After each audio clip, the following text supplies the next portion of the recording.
2. Check. Mic check.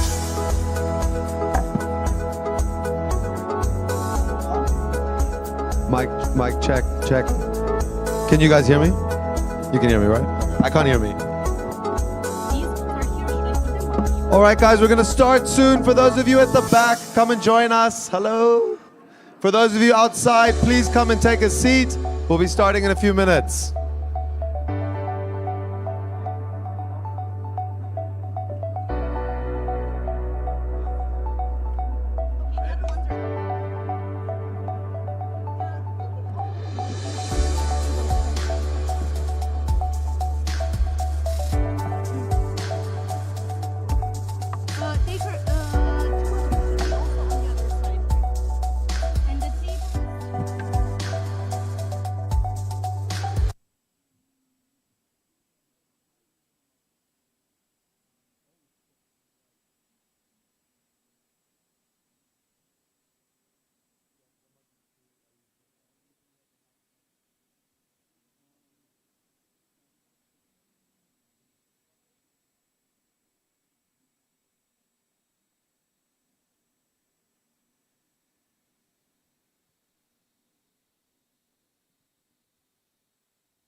Good evening, everybody, and welcome to the Entrepreneurship Avenue 2023. How are we doing, guys? How are we doing, guys? Woo! Welcome, everybody. It's wonderful to see you guys here in this beautiful, beautiful venue. For those of you that have joined us in person, thank you. For those of you that are online, we can't see you. You can see us, but it's nice to have you with us. Thank you, guys. My name is James. I'm your friend, I'm your guide. My background, I'm an entrepreneur. I can really resonate with the Entrepreneurship Avenue. I founded an edtech startup while I was a bachelor's student back in South Africa. Happy to say it still runs today. I also studied at VU, kind of brought me to Vienna. I did SIMC, I graduated last year. And I'm also a speaker, a moderator, all things entrepreneurship and leadership. That's why I'm here. But enough about me. This is about you guys. This is about the community.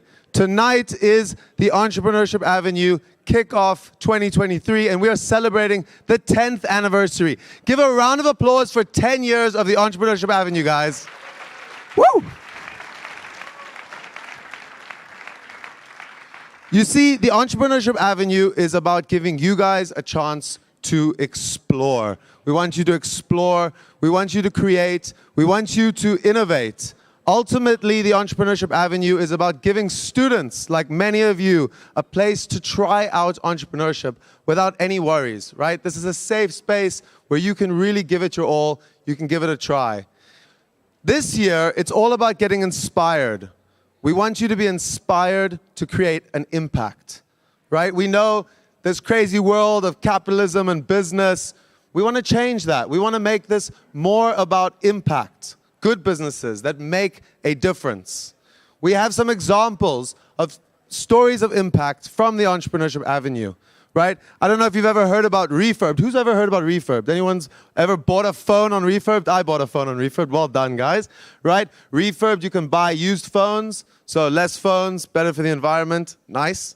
We've got Hockeyfy, we've got Bennu, we've got a lot of startups that are doing great things to have a positive environmental impact, as well as a positive social impact, right? So we really want you guys to go out there, create an impact, create a business that does good things, because that is what it's all about.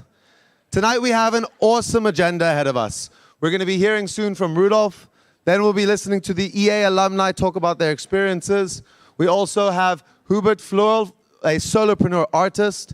We'll have a small break where you guys will get food and drinks, because that's what some of you are really here for, let's be honest. Right? Then we'll be talking to Mikhail and Nermina about innovating to create, about creativity in entrepreneurship. We'll also be getting the Startup Showcase, where we'll be seeing startups pitch in real time, so you can really get an understanding and a feel for what entrepreneurship is like, for what startups are all about. And then I think after that, I keep having to look, we'll be networking, right? We'll be doing networking, which is a big part of startups, right? Sometimes it's a bit shitty, but it's okay. All right, guys, thank you guys for having me. Thank you for coming here. I'd like to bring onto the stage Angelica. She is the representative of this wonderful place. She's going to tell you more about it. Without further ado, please give her a round of applause, everybody. Thank you.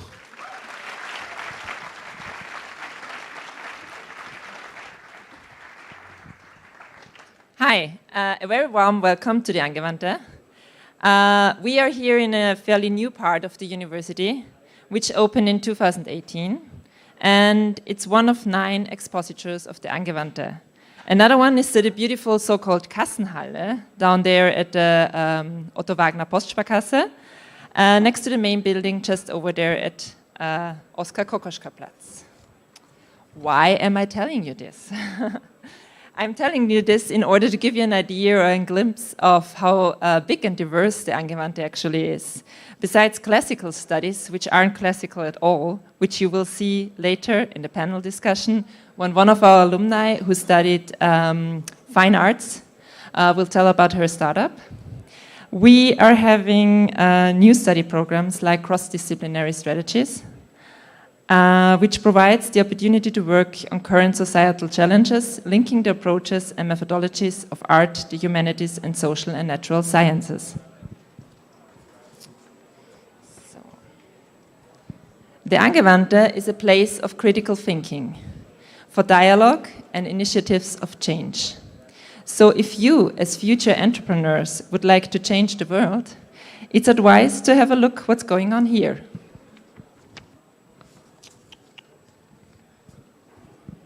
Especially when it comes to sustainable challenges and/or solving the climate disaster we're facing now, it is well known that only a multidisciplinary approach can get us out of there. But it is also well known that working in an interdisciplinary team can be tricky. Therefore, opportunities like the Entrepreneurship Avenue, where multiple disciplines come together, are an ideal testing ground for further adventures.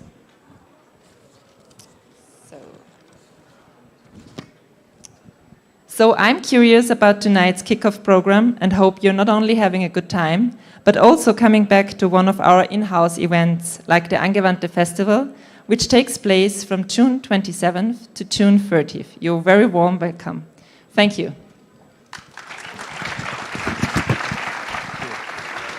Thank you, Angelika. It's really awesome to be here at the Angewandte. You know, we've been doing the Entrepreneurship Avenue every year at VU. You know, there's like hardcore business school. I know you guys like to make fun of VU students. And it's really cool to be here somewhere else. You know, the Entrepreneurship Avenue, there was a few chuckles in the audience, I saw you. It's all about interdisciplinary entrepreneurship, about bringing people together from different places so that we can, you know, come together and create all together. So, moving on, I'm excited to bring on Rudolf to the stage. Rudolf is the head of the ECN, the founder of the ECN, I believe, as well, the founder of the Entrepreneurship Avenue. He's been guiding the Entrepreneurship Avenue to where it is today for the past 10 years, and he's going to tell you more about the goals, the vision, and the purpose of the Entrepreneurship Avenue. So without further ado, I'd like to welcome to the stage Rudolf. Give it up for Rudolf.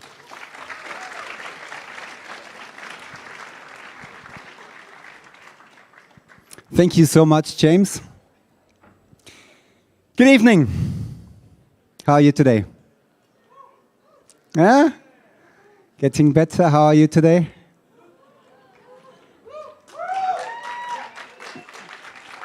Okay, I think we have to work a little bit on this, so let's get started.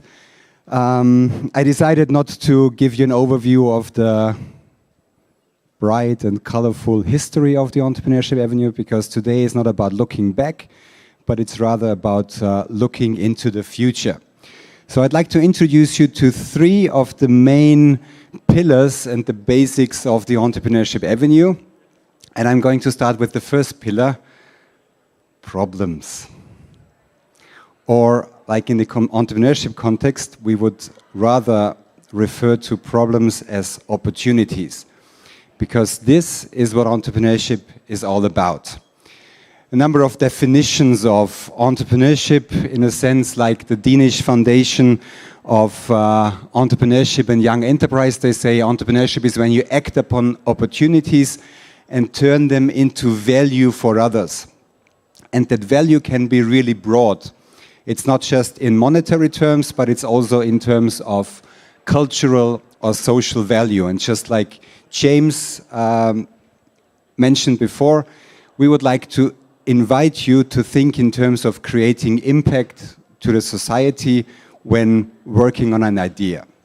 Some other definitions, more traditional definitions of entrepreneurship, for example, of one of the greatest management thinkers of all times, Peter Drucker. He says entrepreneurship means searching for change, responding to it, and exploiting it as an opportunity. So again, the opportunity. And the third one by Howard Stevenson, he also refers that you start exploiting the opportunity and start working on opportunity without regard to the money and the resources that you already have at hand. So it's the two components. It's firstly the recognition, the identification of opportunities, and secondly to put your sleeves up and get down to work. So it's about pursuing the opportunities, and opportunities can be manifold. Think of the various big societal challenges that we're facing right now. Some other problems, the really big things, I don't know, inequalities, education, climate. So I think there is a lot of work to do, and I think it's actually a call for impact-oriented entrepreneurs to start working on this. So simply put, the thing is we have a problem and someone who who would benefit from this problem. So as entrepreneurs, we are working in this gap, basically finding a solution that's not out there yet. And we start doing this, finding the right people who are going to support this cause, building the organization, finding the necessary resources, the money to do so. So entrepreneurship is all about opportunities. So let's find them and get down to work. So pillar number one, opportunities. Secondly, second pillar, it's about the right mindset. And Guy Kawasaki, he was one of the early employees of Apple. He said entrepreneurship is a state of mind of people who want to alter the future. And this is a kind of a guiding principle. And again, this is happening in a rather safe place, in a rather safe environment where you can try yourselves out. And I have brought with me a number of typical characteristics of entrepreneurs. So firstly, entrepreneurs do what they love. And just like children, we know from research that little children, actually they experience a sentiment of total enthusiasm about 20 times a day. So let's keep our little children inside of us, and just like Francis Ford Coppola said, do what you love, you'll be better at it. So when you're really motivated and driven by a certain problem, to solve a certain problem, you will be able to overcome the biggest hurdles. Secondly, entrepreneurs think like travelers, because the best idea may be born in unusual places by combining various experiences that you've had, and also by combining experiences from various backgrounds. And this is what you find here, because this is a quite interdisciplinary setting we are celebrating here tonight.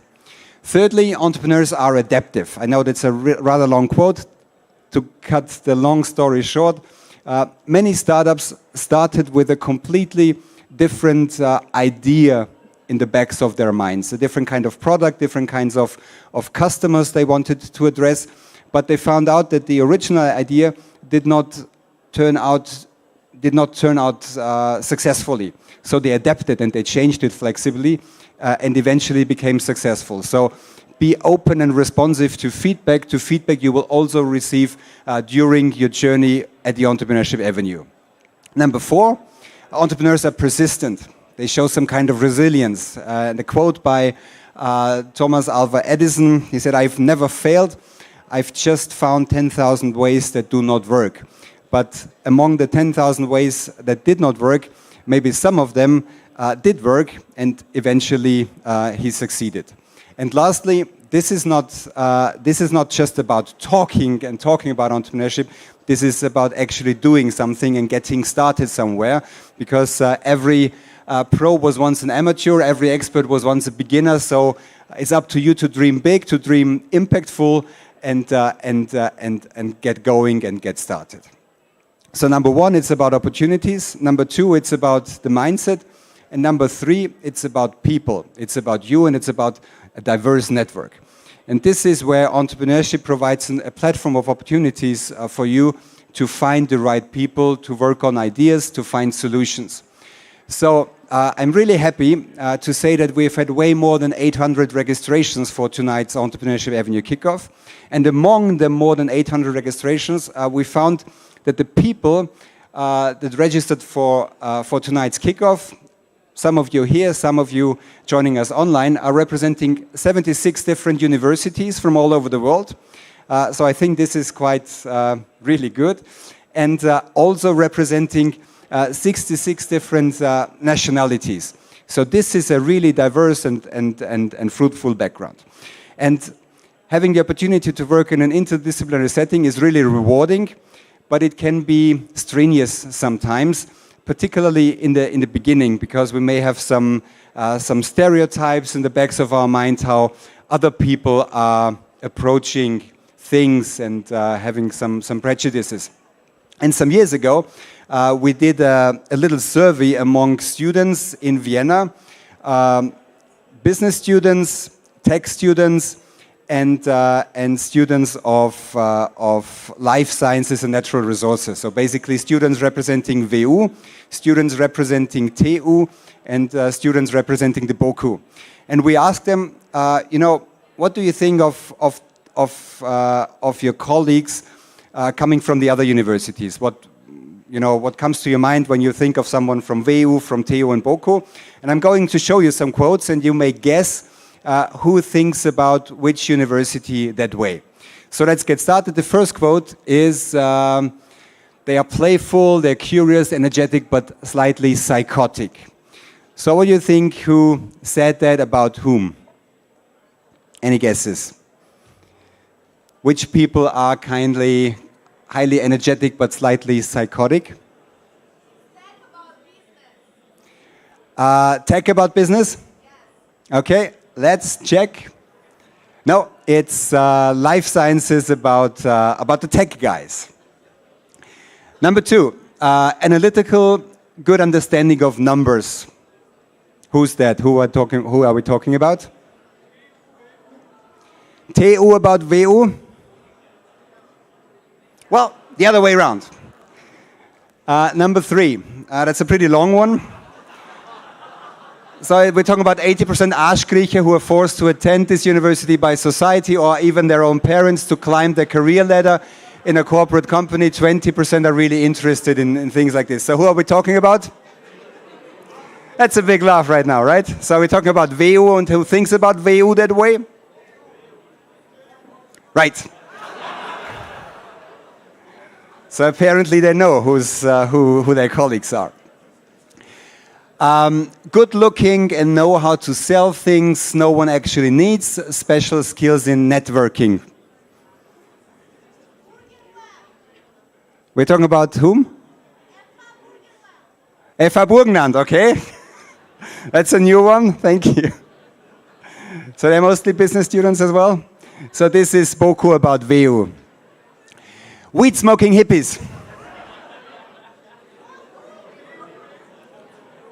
WU about TU? BOKU? TU about BOKU, right. In love with nature, food, and how they correlate. Who's in love with nature? BOKU about BOKU? No, WU about BOKU. And my last line on this, security-oriented, too close into the Austrian bubble, too conservative and searching where the next employer will be. Who's this? WU about TU? TU? Right, so that's the self-perception. And last but not least, farmers. Who's that? So that's the self-perception of BOKU students. So it can be challenging, but eventually rewarding if you're really there to take the journey. So bon voyage across on this year's Entrepreneurship Avenue. So get started. You may fail, but you can repeat and eventually succeed. Thank you so much.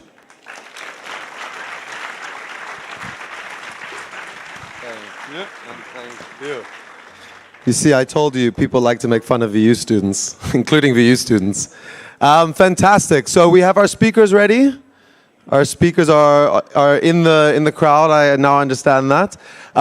Thank you, Rudolf, for giving us a wonderful explanation of what it's all about. Interdisciplinary collaboration, entrepreneurship. We want to solve problems, and I think the real idea is to solve problems that actually matter. So let's go out there and do that.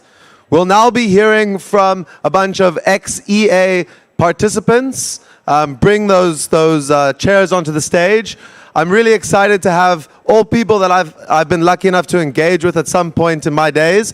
We've got Mikael or Misha, president of Sigma Squared, also co-founder of the Pixel Beat, who exited, I think it was last year or the year before. Very experienced entrepreneur. He, I think, started off here at the EA. We've also got Nita, co-founder of Savvy. A good friend of mine that I studied with. And we've got Philip, who was the winner of the Entrepreneurship Avenue 2020 and founder of Azola Ecosystems. I have no idea where you guys are, but I'd like to welcome you all to the stage. Give them a round of applause as they come. Thank you. Ah, yes. Hey, buddy. Good seeing you. Thank you. See you too. And of course, I forgot one last wonderful person. Monique is going to be taking over moderation from me. So give it up for Monique. She was the head of the Entrepreneurship Avenue 2019. Is that correct? 2019. And she's been working with the ECN for the last year to make sure that this happens. Give it up for Monique. Thank you, James. I try to do such a great job as James did, but it's probably a bit hard. Cool. So first of all, welcome to our great panelists here. Before we dive into the questions, I would say we just quickly introduce ourselves. So like in a startup manner, I have some questions for you, and I would ask you to ask them shortly and briefly, like in a pitch setting. So who are you? What did you study? And what is your project about? Misha, would you like to start? Yes. Hi. Can you hear me? Yes. I'm Misha, or Michael, but everyone calls me Misha because there are just too many Michaels here and you have to differentiate yourself in some way. And I'm a karate fighter turned entrepreneur. I learned how to get hit in the face hard and stand up again until things finally do work out. And I started with this in karate and managed to turn it into entrepreneurship. So I've been building things until they worked since I was 18 and have been doing this for the last 6 years with a lot of fun, a lot of failures, and a lot of good times. And currently building Sigma Squared, which is a global non-profit organization supporting 700 entrepreneurs under 26 in 30 countries and 4 continents.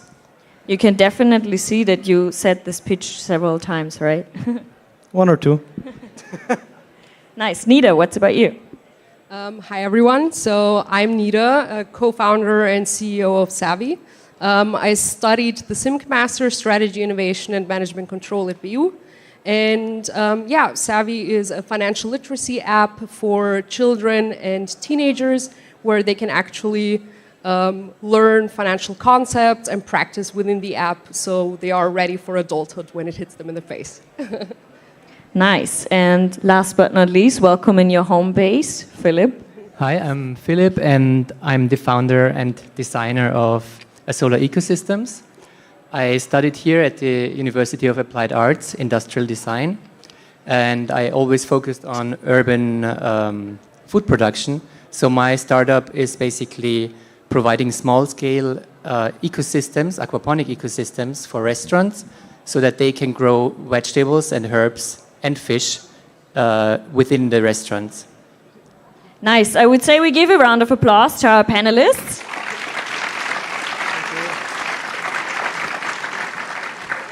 Cool. And also there will be later the chance that you can ask questions. So whenever you feel that you would like to say something, remember it, because later on you can say whatever you want, kind of. So let's dive into the topic. We have here your entrepreneurial journey. Misha, if you tonight would tell your grandma, hey grandma, cool, I was on a panel talking about my entrepreneurial journey, she might be asking, what the hell does entrepreneurial journey mean? So what is your take on entrepreneurial spirit? And in maybe 2-3 sentences, what do you think is important? 1-2 sentences. Grandma, I think it's believing in what you do and pursuing it no matter what. Philip, you're nodding. Are you agreeing? Is there something else you could add? It's pretty much every day knowing and finding out again and again that that is what you want to do, and believing in the idea, even though there might be some people that look at you strangely or like wonder that you do a job without getting paid for so long, and just you have to stick to it until you fall and then get up. Seems like that somebody already have you told. Why do you do that? What do you respond to them then? No, actually, it's mostly me telling myself, and then it's a conversation I have with myself. Like, is that the right thing? Should I maybe work in to earn more money? But then the cause that I'm working for, that I have this startup for, is what keeps me going. And yeah. Nice. I remember, because I asked everyone to kind of tell me about their past, and I remember reading about Nida's kind of history, and she was very honest and told us, I worked in a corporate, I didn't like it. So maybe you want to elaborate on that? Yeah, definitely. So I worked for some big corporate companies as well, saw the processes, saw how everything's go, and I said, nope, that's not something that I want to do for the rest of my life. I actually want to get active and work on something that I'm passionate about that maybe also has a social impact. And yeah, entrepreneurship has a lot of ups and downs, but it's the passion behind it for realizing a project that you believe in that actually makes it worthwhile. Super well said. I'd love to add actually one thing. I think entrepreneurship can be seen in so many different ways. What, for example, was my inspiration actually in many ways to start my first company.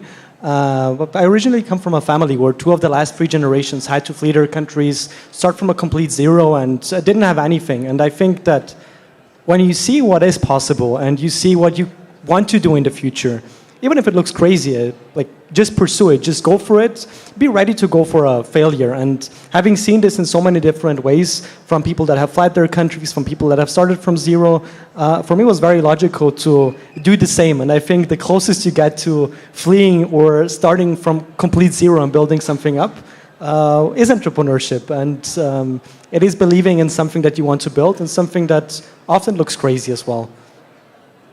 Very well said. We have been now talking a lot about entrepreneurship is a very great tool to kind of find the thing you really want to do in your whole life. So should we all now be entrepreneurs? Open question. I can start if you guys want. Not everyone has to be an entrepreneur.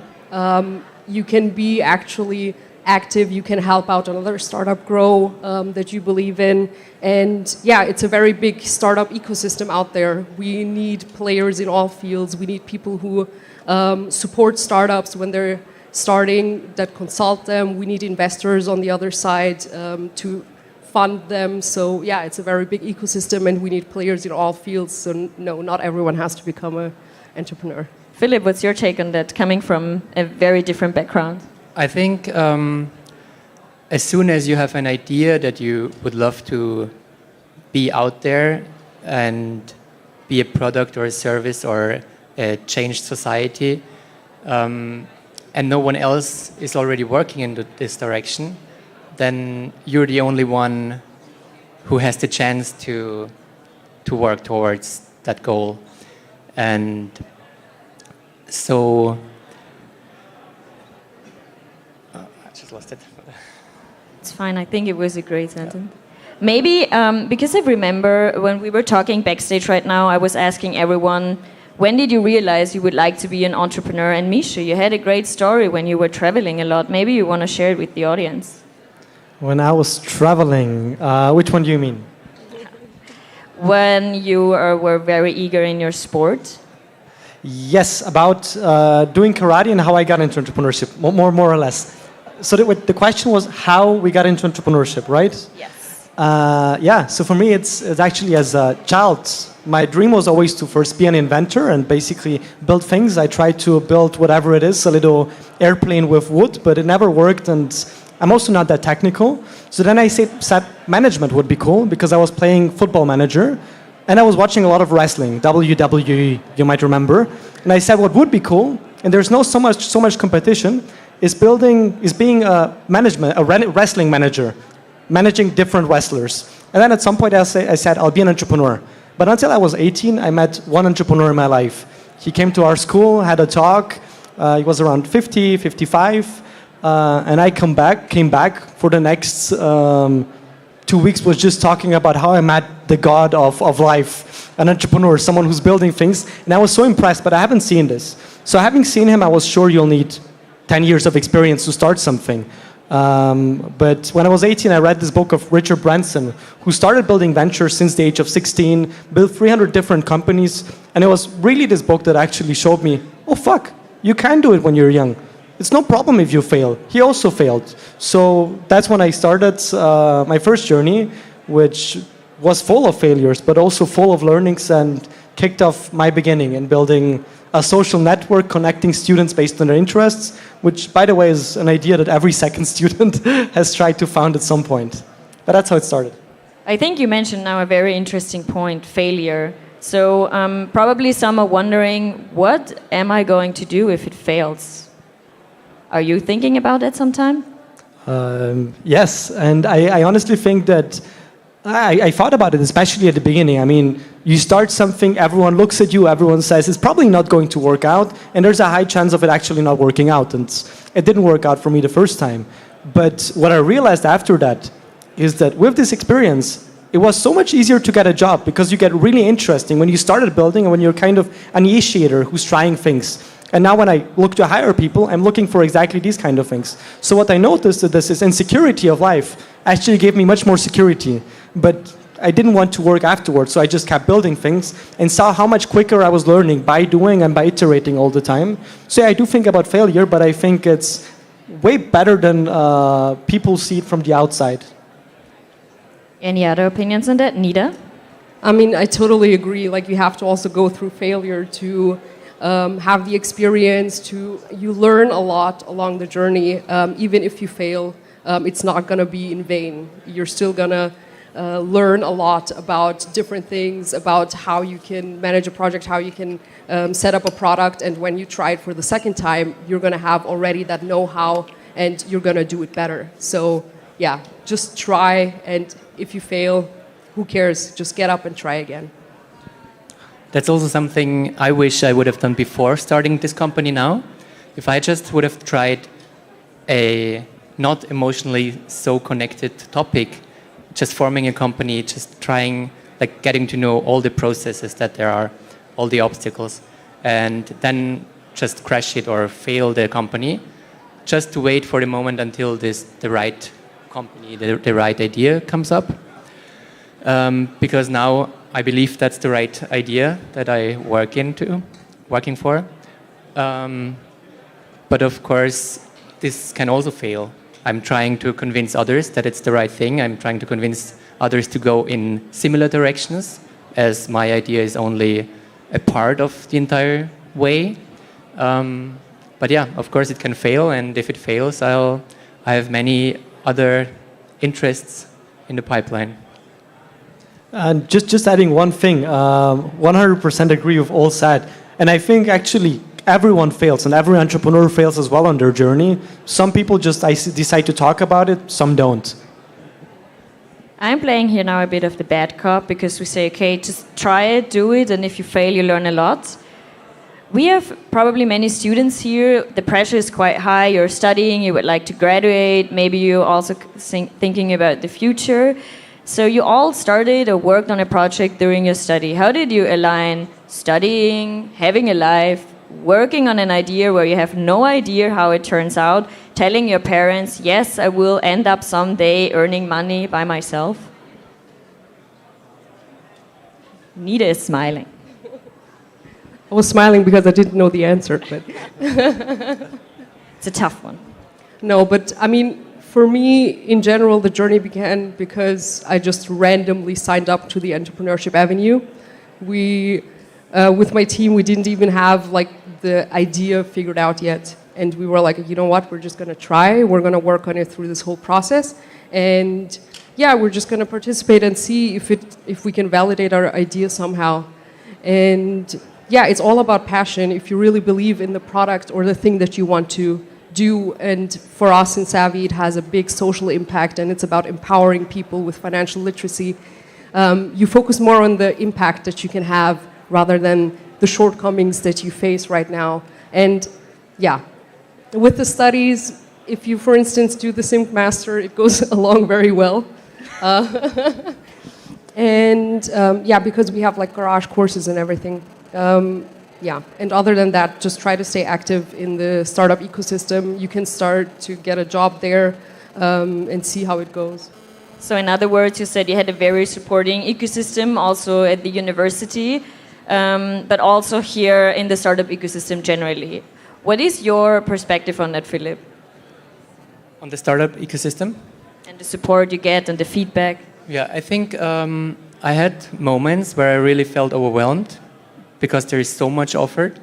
There is the Entrepreneurship Avenue, there is the business agency, there are so many, even if it's just friends who support you, and then funding, and like there's, I had sometimes troubles to figure out which direction or like which person, which organization, or what's the next step of receiving help. So there was a time, okay, I did the Entrepreneurship Avenue, I did the Founders Lab, and I got a grant from the business agency. And then I was like, okay, now stop, I really have to work now, like to develop the project further. So that's a constant give and take. Misha, you were kind of saying something? Yeah, I was actually rather thinking. But can we jump back? What was the question again? Because I was so in what you were saying. The question was, and that was actually a question also I wanted to ask you, how we all perceive the ecosystem and also how to get feedback. And sometimes it might seem hard for people very new in the ecosystem to enter it, to dock on to the right places. As you said, sometimes there's so much offer, I don't know where to go. So how was it for you, Misha? Yeah, I think, how was it for me? One thing that's really important, I think in anything you do, is finding mentors and people you can learn from. And that's something I realized also through books quite early, that I need people to learn from. First it was books, and then I was really looking hardcore for people that are around 30, 40 and have experienced the things I want to experience. So whenever I found someone like this at an event or wherever, I would just hunt them down and say, let me work for free for you for whatever time periods, and let me just learn from you. Whatever I can do, I'm very happy to do. And I tried this with many people until it worked, and I met my first mentors who I could learn from. And I think it's often hard, because I feel like in Austria we're not so open to mentoring or to getting mentors. But I think it's also something that just accelerates your process of learning so much. So really finding a person that gives you this hand and gets you into the ecosystem. And it's something I like to do right now. I mean, I have a couple younger friends from the first semester here as well, some from the karate background, where I just see how can you quickly come into the space if you really want to do it. But you need an access point, and there are many. So I'm sure you'll find it. Nice. Nida, what is your take on motivators and also maybe obstacles you had in your entrepreneurial journey? Motivators, of course, if you get something done, if you get a good feedback or something like that, or if you set yourself a milestone and you reach it, it feels so good because you're like, okay, it was hard, it was painful, but I managed to do it, and this is a big motivator. Some obstacles, yeah, I mean, there's a lot out there, and sometimes I feel like the startup ecosystem is great, but there is still some things that you, as a startup founder, where you don't really get the information.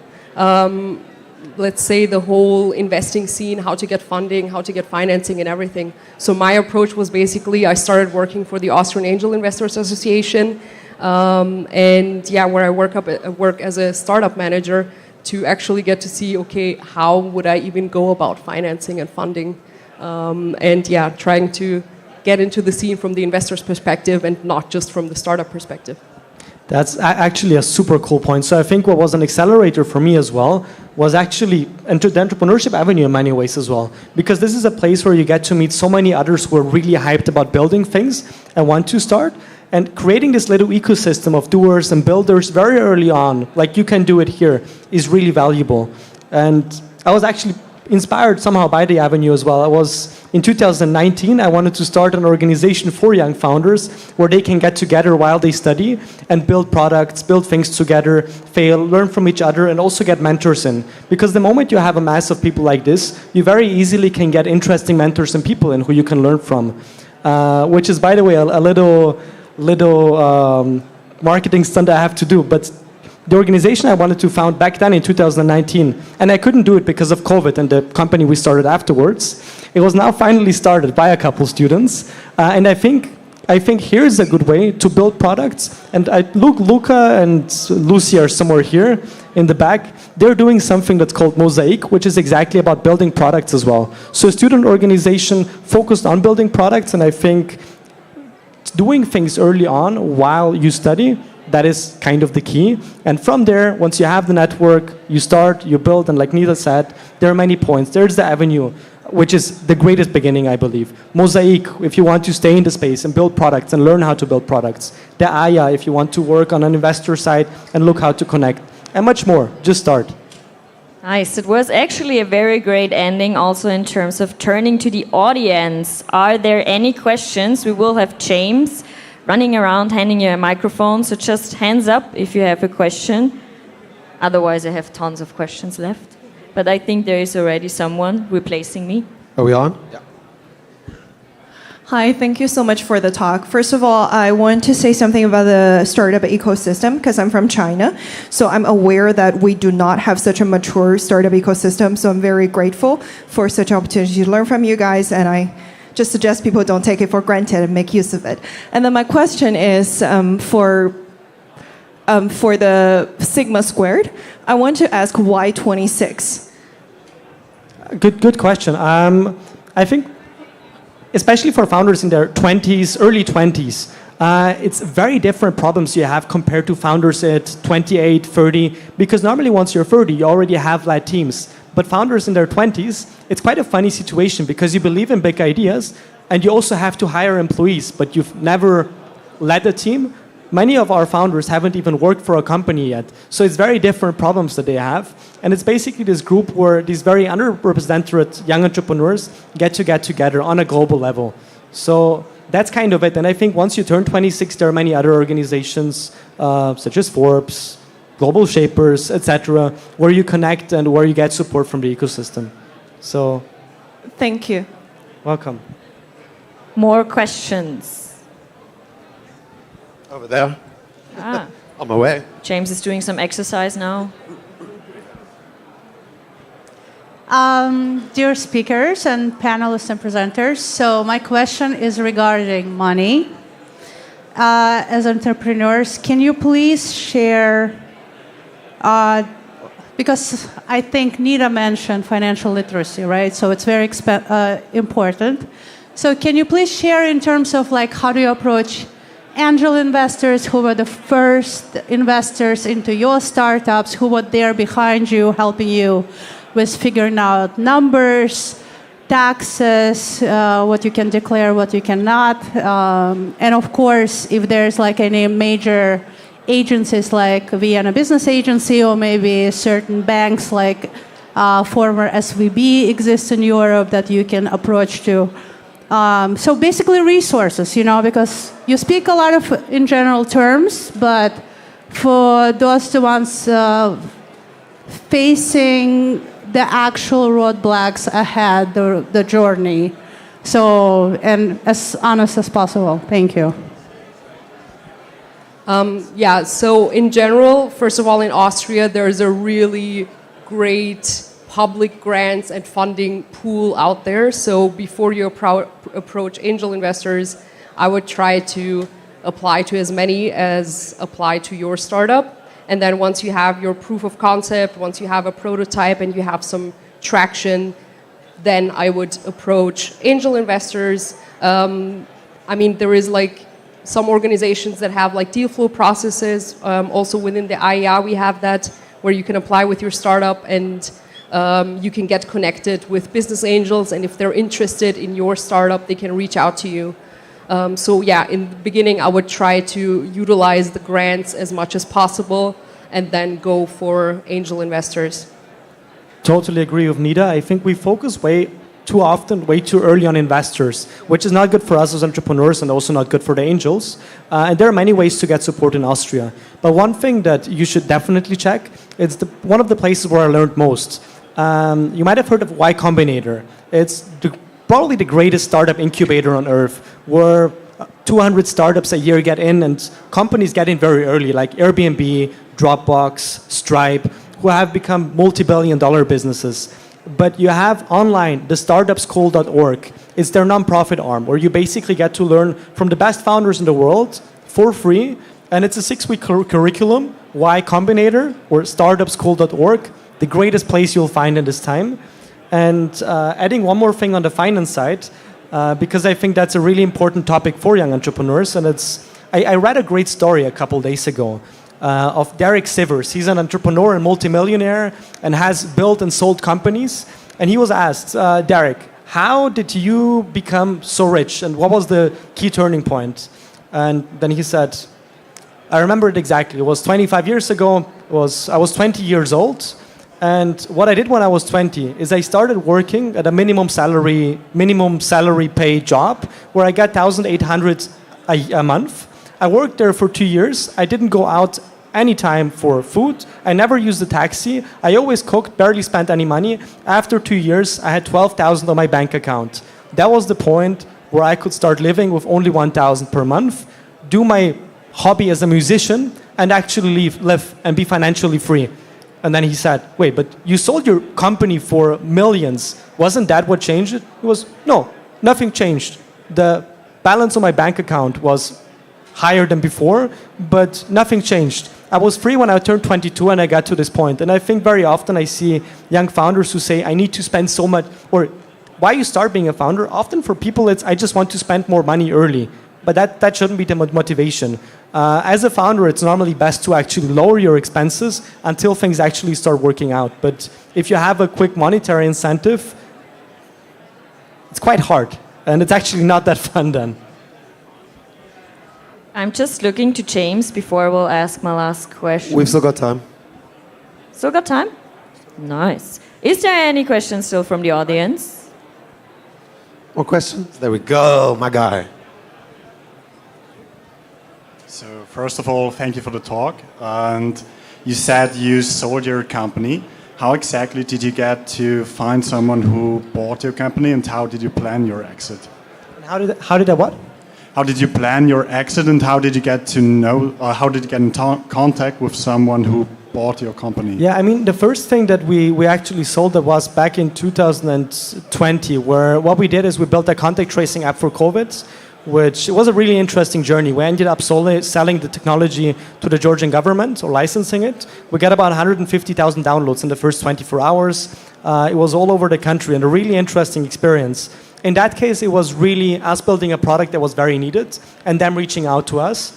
In the second case, it was an agency that we built. So we were building different ventures and products for other companies. And there it came actually out of relationships with people I worked with, people I connected with through Sigma Squared. It was actually a Sigma Squared fellow with his company who acquired a major stake in our company. So we merged. And there it really was a good conversation that we had that led, where one thing led to the other. And that's how it started and how it actually, funnily, often starts. So meeting people is key, which is why it's great you're all here today and meet so many curious minds. We're unfortunately at the end of our time. I got the sign from James. First of all, I would like to say thank you to all of you for making the time and also sharing your story. Since we are now here at the Kickoff, going to start something, maybe one word you would give the audience before we leave the stage. That's very hard, and I didn't ask them before to think about it. It can be 2 words. Honestly, whatever it is that you have in mind, just freaking go for it. If you pursue it for the next 2.5 years, things are going to work out, and I'm 100% sure on this. So hunt your dreams, go for it. Now is the time while you study, and it will be worth it in so many ways. For me, it's 2 words: try it. Just sign up to the EA. Even if you don't have an idea, you can still become a team member with another startup idea, and you can find great co-founders as well, and find something that you're passionate about. So you don't have to have an idea yourself. So just sign up and try it out. And I would say challenge yourself. That's great. And I would say, as one word, enjoy. Thank you very much for being here, and moving on back to James. Thank you, thank you, thank you, thank you. Fantastic, thank you. I love that, guys. Go for it, try it, challenge yourself. Or challenge yourself to try it, and then go for it. Whichever way you want to go. But thank you guys so much. It's awesome to have you guys here. Some really cool stories that you guys heard. I hope you're inspired a little bit. Meeting some of these people, Nita, Philip, Misha. It's really cool to see, what you really can do. Just fuck it, do it. So I think that's the takeaway message, is that it's not that big of a deal, and you really can do it. So now we're going to hear from Vicky and Ricardo, they are the head organizers of the Entrepreneurship Avenue this year. I was actually part of the organizing team last year, and it's hard, right? It's a lot of work. So guys, give it up for Ricky and Vicky and Ricardo. They're going to tell you more about what the Entrepreneurship Avenue has in store for you. All right. Thank you. Hello, thank you. Yep. I hope this is working fine, so you now can hear my voice. But yes, welcome to our kickoff. And I'm sure a lot of you are curious about how we move forward after this, how we continue being entrepreneurial, stay inspiring, and what will your avenue be like. So we have a quick little timeline up here, just to run you through everything that'll be happening. We're here today. It's the kickoff. And then we have our first lab. Now, lab 1 and all of the labs will be conducted online. That is something important to remember. So it'll be very easy for you to join in, even from the comfort of your home, your office, whatever you need to do, you can be there. But what are the labs? I'll get into more detail later. But for now, the 4 labs are up here. The dates will also be communicated to each of you when the time is right. And finally, we do have our conference, which is our second offline major event. And that is where you will be welcomed to VU campus this time, where we will be taking over the Library Center building for the day and hopefully giving you a wonderful experience there too. Now, I did briefly touch upon the labs, but what are labs? It sounds like a pretty complicated word, right? But not really. It's just a workshop. Essentially, what we have done is we have made 4 finely tuned prepared lab workshops for each of you to take part in and learn something new each time. So for this year's lab series, we have 4 very specific topics that are covered throughout the lab series. Lab 1, as you can see over here, is problem definition and solution fit. Most of you already know there are too many problems but not enough solutions, but sometimes you need to make sure that the solution is the right solution. And that is where we will be covering and talking about how you can learn more on that. Lab 2 is business skills and mentoring. Yes, mentoring, you heard that right. It's important that we as young entrepreneurs learn from those who have been in our footsteps. Perhaps the people on the panel can speak best earlier as well. But we make sure that each team of participants that comes together during the lab series works with a mentor who helps you develop your idea, talks to you about the work that you've done, and how you can be even better. And that is the primary objective of Lab 2. Lab 3 is pitch training. Now, not all of us are comfortable on stage. Sometimes it takes us a little time to amp ourselves up. I needed it too earlier today. But pitch training is a very crucial skill when you're a startup founder or interested in the entrepreneurship world, because it's important for you to express your ideas and turn them from an idea into reality. And that is where we come in. And during this lab, we will make sure that you know how to pitch. And finally, Lab 4. Lab 4 is the big day when it comes to the lab series, because that is where, over the course of the last few weeks, you would have been developing your ideas, taking mentorship on board, and accordingly, moving forward with your final pitch that will be happening at Demo Day during the lab series. And that is a brief overview on the labs. And then comes the even bigger day, conference, the grande finale of the Entrepreneurship Avenue. And this is where we will all come back together at VU. We will take over the LC, have a full-on afternoon of amazing content there, and we truly will have everything there. We will have a startup fair where some of the rising stars of Austria can showcase their ideas, and you can get into contact with them, build nice communities with them, who knows, maybe even look for a job. Then we have investors and potential investors there, so if you are a startup, go to conference day and make sure you talk to as many people there. Who knows, maybe your next investor will be there. We will also have partner workshops that will be announced in time before the conference day. And of course, you don't only can look for a job with some of the startups, but there will also be a job chat, where essentially with just the CV, you can get an amazing job opportunity in one of our several partner companies. Of course, we will have amazing and inspiring speakers, keynote speeches, and all of that. But, and this is the most important thing of conference, we have the final pitch competition. And this is where you come in. Because the 10 best startups, the 10 best pitches of Demo Day, they get chosen to participate in the final pitch competition. compete there for some amazing prizes, and of course, get incredible exposure, because there will be hundreds of people, maybe even over 1,000 people. So this is the day for you to come, make sure your pitch is on point, and go and slay it there. And the biggest and most important message with all this information about labs and conference day is that you can do this. It is really an incredible journey, and everybody can embark on it. Just, I have to remember, 1 year ago, I was among you. I was in the crowd of the Kickoff of the Entrepreneurship Avenue, listening to James' amazing moderation, listening to all those inspiring talks and keynotes, and of course, looking at all the startups, pitching their ideas, the already successful startups. So I can only really tell you from my heart, it's an amazing journey that you can embark on. The learning curve is incredibly steep, and really, if you're afraid of it, if you're scared, if you don't think you can do it, honestly, you can. Everybody can go for it. Go through the lab series, and who knows, maybe on conference day, you will be standing on the stage as well, doing your final pitch.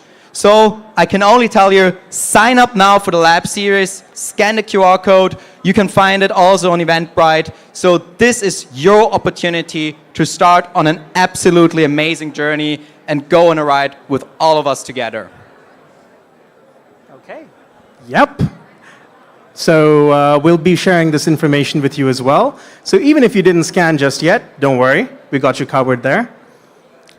Now, we had a little bit of a dilemma when we were planning this year's Entrepreneurship Avenue, because we want to make sure that information gets to you as easily as it possibly can, and you're fully aware, fully connected with how the labs will proceed and how the entire event will take place. So we had a little question for ourselves. How do we innovate our journey for you, our customer, as the participants? The participants have to feel like they belong at EA. So when you have an entrepreneurial problem, you look for an entrepreneurial solution. And that is exactly what we started to do. So we began looking at the rising stars in Austria when it comes to tech, when it comes to developing new products, and we found someone. We actually found Kula. And I would like to welcome Jules from Kula on stage right now, and he'll just walk us through a little bit about Kula as well. Yes, a round of applause. Please welcome Jules. Thank you. Hi, Jules. All yours. Hi. Well, thank you. We've got this amazing partnership project going on. I think 10 years of Entrepreneurship Avenue. It's time for something new, something cool, something cooler. Oh, no, that's not a good one. And what is Kula? Kula is our vision for the future. We want to enable anybody to build their own app without ever needing to code, to know anything about design, anything about the app stores, anything that is technical. And we are developing a solution for that, and we are pretty happy that Entrepreneurship Avenue is actually one of the first pilot customers and is using Kula to make a really great app for you all, where you can interact, where you get your latest information from, and which is a project that will benefit both of us to learn what it really means to build a community-driven app. And yeah, looking forward to you all hopefully downloading it, testing it, our servers withstanding it. My team is in the background. They will monitor it, and yeah, looking forward to that. No, that's amazing. And before we move on to the next part, I just had one question I wanted to ask you. What's next for Kula? Oh, damn, that's a good question. We've just recently had our first investment round, so we are pretty hard on working, shipping Kula, bringing it to all customers that are already signed up on a waiting list, and enabling even more people to build their own app by themselves. Yeah. Perfect. And for an actual demonstration of Kula's product, we have come up with something new. And on the 10th anniversary, we finally have the Avenue app. Now, working with Jules and his team over at Kula, and as he mentioned, they do have a booth down there, so feel free to check it out if you need to make an app. We created an app for you. So if we could go over, here is the big QR code that you can scan. But of course, you can just search it on the Play Store, the App Store as well. people will keep adding on content in the back end so that you will be updated and aware at all times. So we would request you to actually download the app if you would like to be a part of EA this year. It'll help you a lot in making sure we're talking to you. Yeah, and please test it.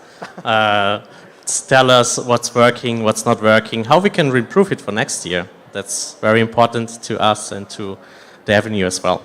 Absolutely. So the app is made for you, but made by Kula. So please do check out the Kula booth later on. But that is everything we wanted to discuss at this moment in time. I believe that we can start moving forward in that case, and perhaps we can hand over back into the warm embrace of James. Thank you. Fantastic. Well, no, you keep it. You can do it. Thank you, guys. It's so awesome to have Kula here. They also participated in they have been part of the Entrepreneurship Avenue in the past, pitching, showing us their things, and now helping us create this innovative app. It's really, really awesome. So, guys, one thing that that these gentlemen forgot to tell you is that at Lab 1, anybody can join.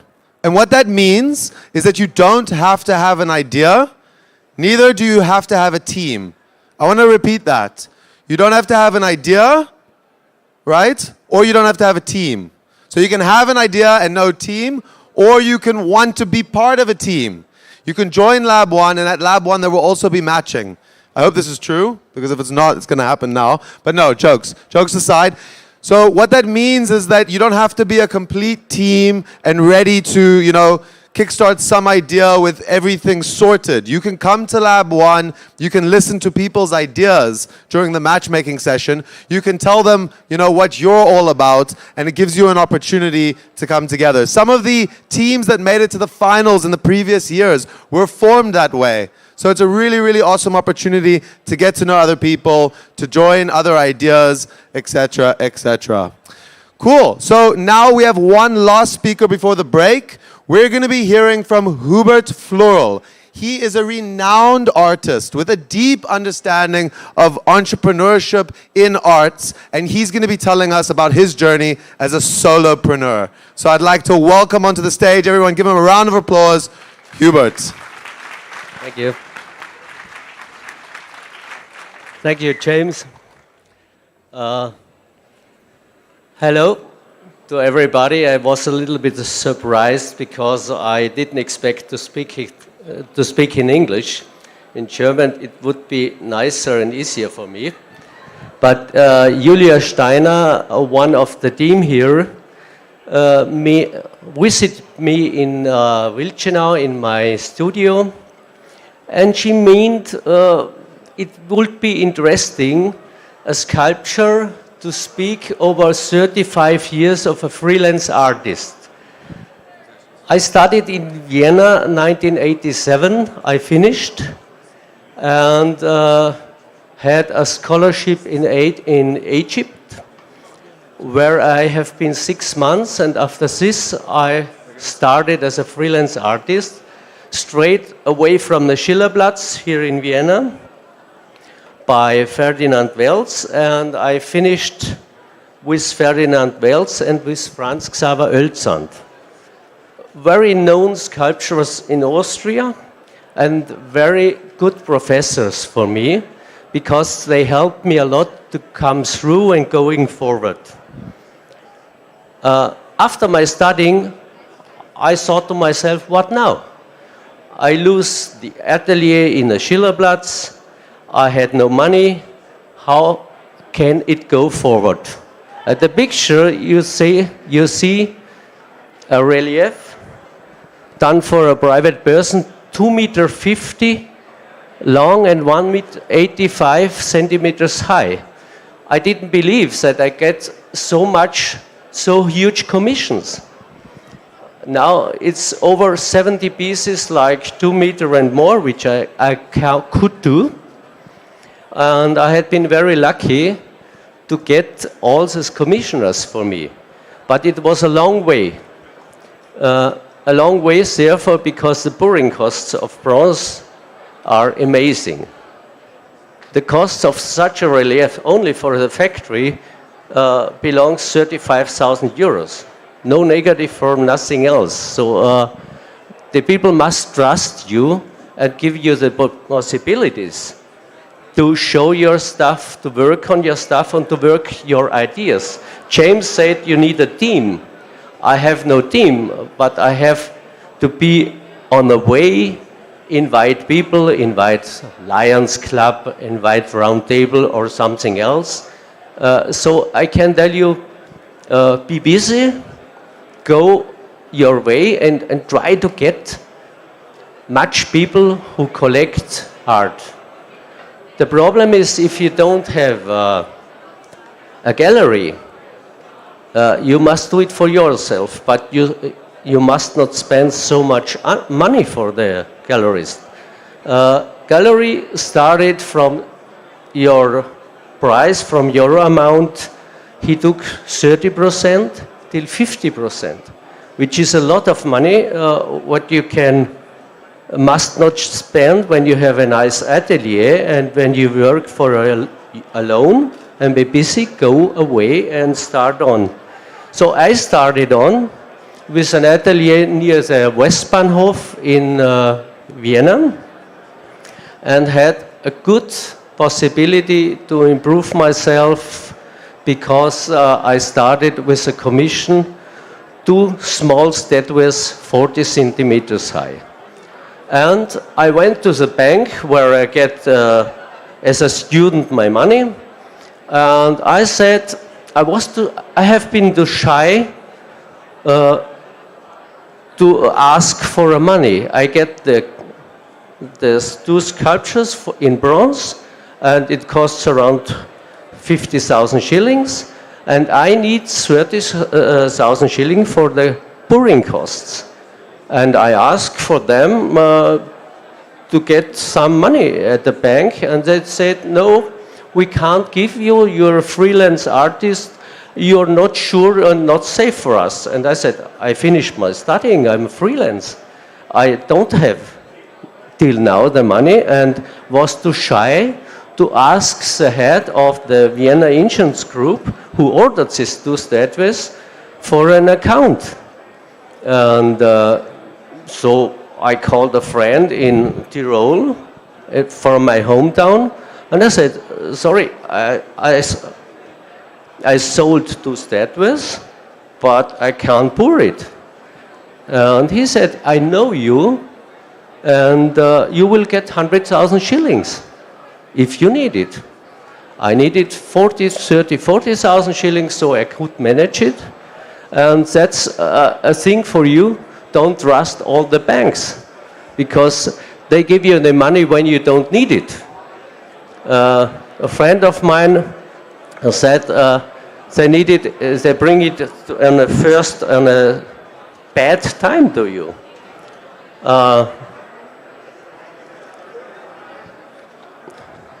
So I went to my professor, Ferdinand Welz, and asked how much amount I can get for these small statues.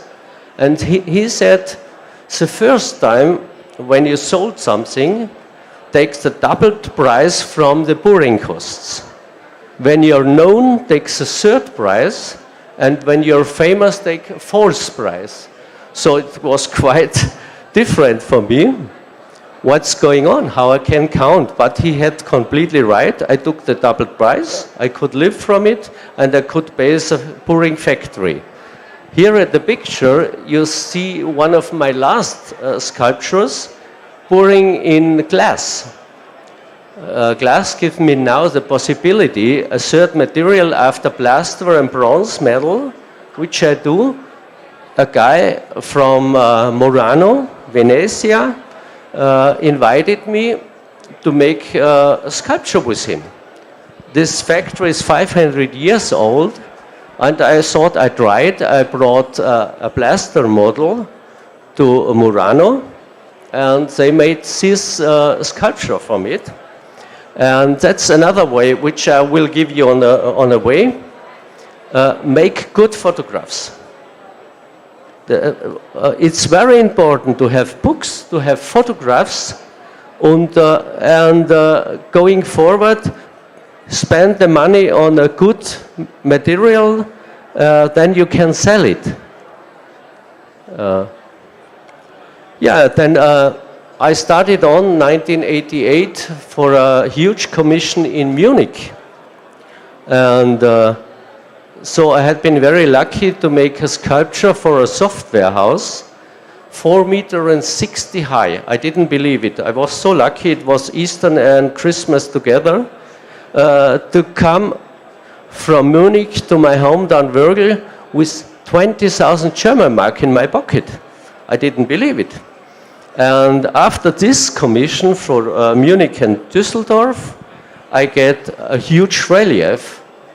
And this huge relief offered me to make a new studio and to work again and hold on. But after these two huge works, I couldn't believe it. I get 1 year no commission. After these two works, I bought a small car, poured 5 pieces from bronze, like 50 centimeters high, not more. And then I get no commission. So I had money, but it's going less and less and less. And after a year, the financial minister sent me a nice letter for the incoming tax and for the tax for the next years and the social tax and so on. So I didn't know what's going on now. I have to find a job. I thought I must, I'm not a freelance artist again, I must find a job. And 5 months after, I was lucky to get a fountain, and it goes forward again. So I trust on myself, and believe me, if you trust on yourself, you can manage it. But it's a long way, and you need around 10 years to develop your art and your story, and you get known when you make invitation in your studio or something else, and then it will go forward. This, for example, this golf player, I did finished it 2020 for the Castle Cups in Kitzbühel. 10 years before, the Earl of Schloss Cups, of Castle Cups, the commissioner gave me the money for a model, like a meter, and 10 years after, he called me, what's on with a huge sculptor? And I say, okay, give me the commission and I will do it. Now it's behind its Kitzbühel, you know, the Streif, and the famous Streif, and this statue is 3.15 meters high. So I'm lucky to work again. And this cross, a close friend of mine, he was the head of the hospital Göttlicher Heiland. This cross I showed 2007 in Rome. In Rome, I made a big exhibition and transport also this cross with 2.80 meters. And this close friend knows this cross, and they build a new part of the hospital, and they say, come on, I try to get this cross for the hospital, and it's in a 70th district in Vienna here, Göttlicher Heiland, and it was one of the nicest things which I did, because the women told me, good luck and God save you for this work. So a commission to get like God save you for this work, it's very known. You don't ask for a deposit if someone give you such a commission. You're shy to make a deposit because you know if someone give you such a commission, you don't ask again. So it goes forward with a lot of exhibitions in Hamburg, in Stuttgart, and in Vienna also. And one of the best shows I did 2007 in Rome, and then I did such a lot, I have to read it, sorry. I go forward in Florence, And in Florence, I had the problem. They destroyed my exhibition at the Uffizi. Next was my exhibition, and the mafia started a bomb there. So the exhibition was, after 3 days, gone. Only 2 sculptures of mine were broken. The other 10 left safety, and I was very lucky, but it was an interesting experience for me how soon you can lose everything. Here you see now a second statue about glass. Donna di Nebbia, I call. It's around 70 meters high. And it's also made in Murano. And I like this kind of sculptures because when you settle the nicest lightnings, when you play with the lightning, you can see how different every time the sculptures are looking.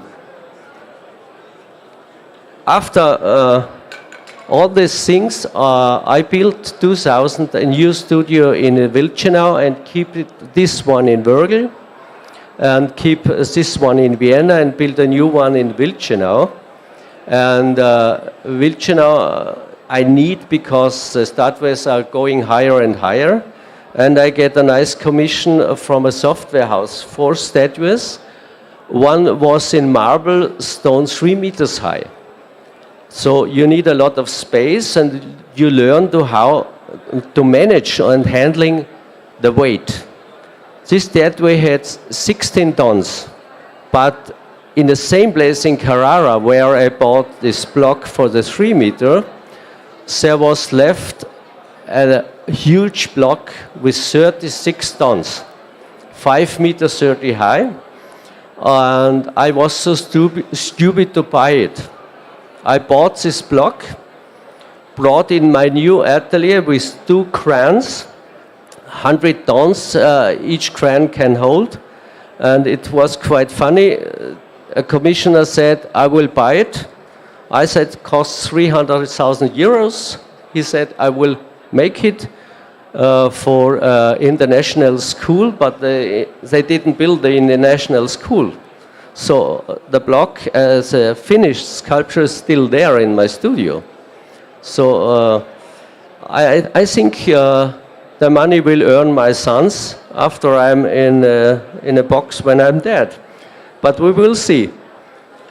So 36 tons handling is a beautiful thing. It's amazing how the crans come and so and bring it in the atelier. And I worked it on this block 1,600 hours. So it was my fitness studio, my fitness training. But I'm lucky to have this job. And I'm lucky to can work out and can make a huge process. Here you see Schloss Kaps, the garden. And on the left side, then you see the next commission for the Earl of Kaps, tennis player. From 1994 on, the Bosch concern sponsored me, and I made a tennis player as a trophy there. The tournament was very famous at this time for Kitzbühel, and Kitzbühel, a lot of people came. And the head of the Bosch concern said to me, you have to know 3,000 people in Austria. And 300 for them I met in Kitzbühel at the tennis tournament. And so he gave me the commission to make a statue like 50, 60 centimeters high. And the winner, 1994, expect to have a pokal, which is not so heavy. But the general manager gave this statue, this 2.85 m high, this one, the small version, the model, gave him like this, and he said, oh, it's heavy. So from this on, I get a new commission to make a smaller version, and I did it from Thomas Muster, because I have seen him at the tournament playing, and lucky how I am, Thomas Muster get number 1 in the world, And the model for the next year, the price for the next year I get for next commission 2.50 meter high for the sports town in Leibniz. So it goes on, and I think everybody who believe on yourself can manage it and can reach it. So I think you shall go forward. I work now since 35 years, more than 70 huge statues and a lot of small ones. And I think I will do it 25 years again. Hopefully, I'm healthy enough, and will tell you, try to make good photographs about your work, a good homepage. That's very necessary to have an excellent homepage. Try to make some books, and hold through. It needs 10 years, and you will reach it. Every idea you will keep 10 years, you will reach it. Believe me. I make it now since 35 years, and I had the experience to do it again. And I thank you for listening. Hopefully you take something home. This old guy could do it. I will do it again also. Thank you. Thank you. Thank you, Hubert. I think it's amazing to see how entrepreneurship can take so many different forms. There's so many different styles of entrepreneurship. All you see on the internet, LinkedIn these days, are these crazy startups and blah, blah, blah. But entrepreneurship comes in every format. My major takeaways was to love what you do, work hard at it, and put in the hours.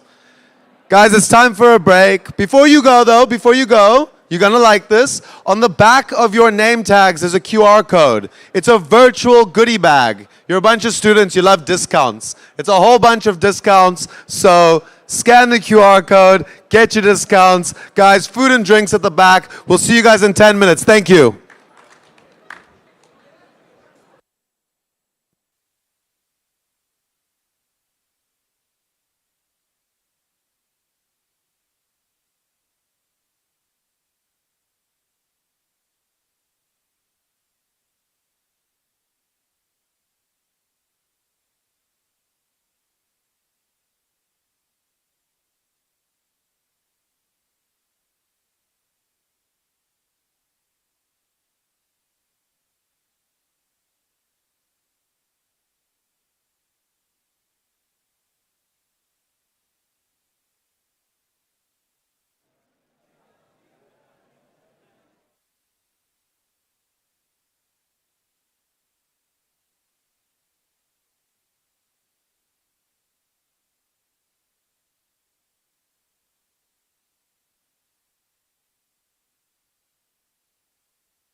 Hello, hello, hello. Yep.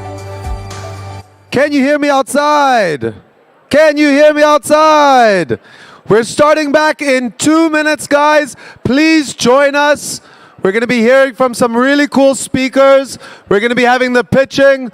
I know you're drinking alcohol. I know you're eating food. I know it's nice to catch up, but it would be really awesome if you joined us in here in the next 2 minutes. And if it was a little bit quieter out there when we have the agenda, when things are going on, it would be quite cool. But guys, 2 minutes, I'm going to come out there myself and drag you in here. Thank you.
We're going to be starting again, guys. Violence is not the answer. I don't want to drag you in here. I want to ask you kindly to come and join us, please. Thank you.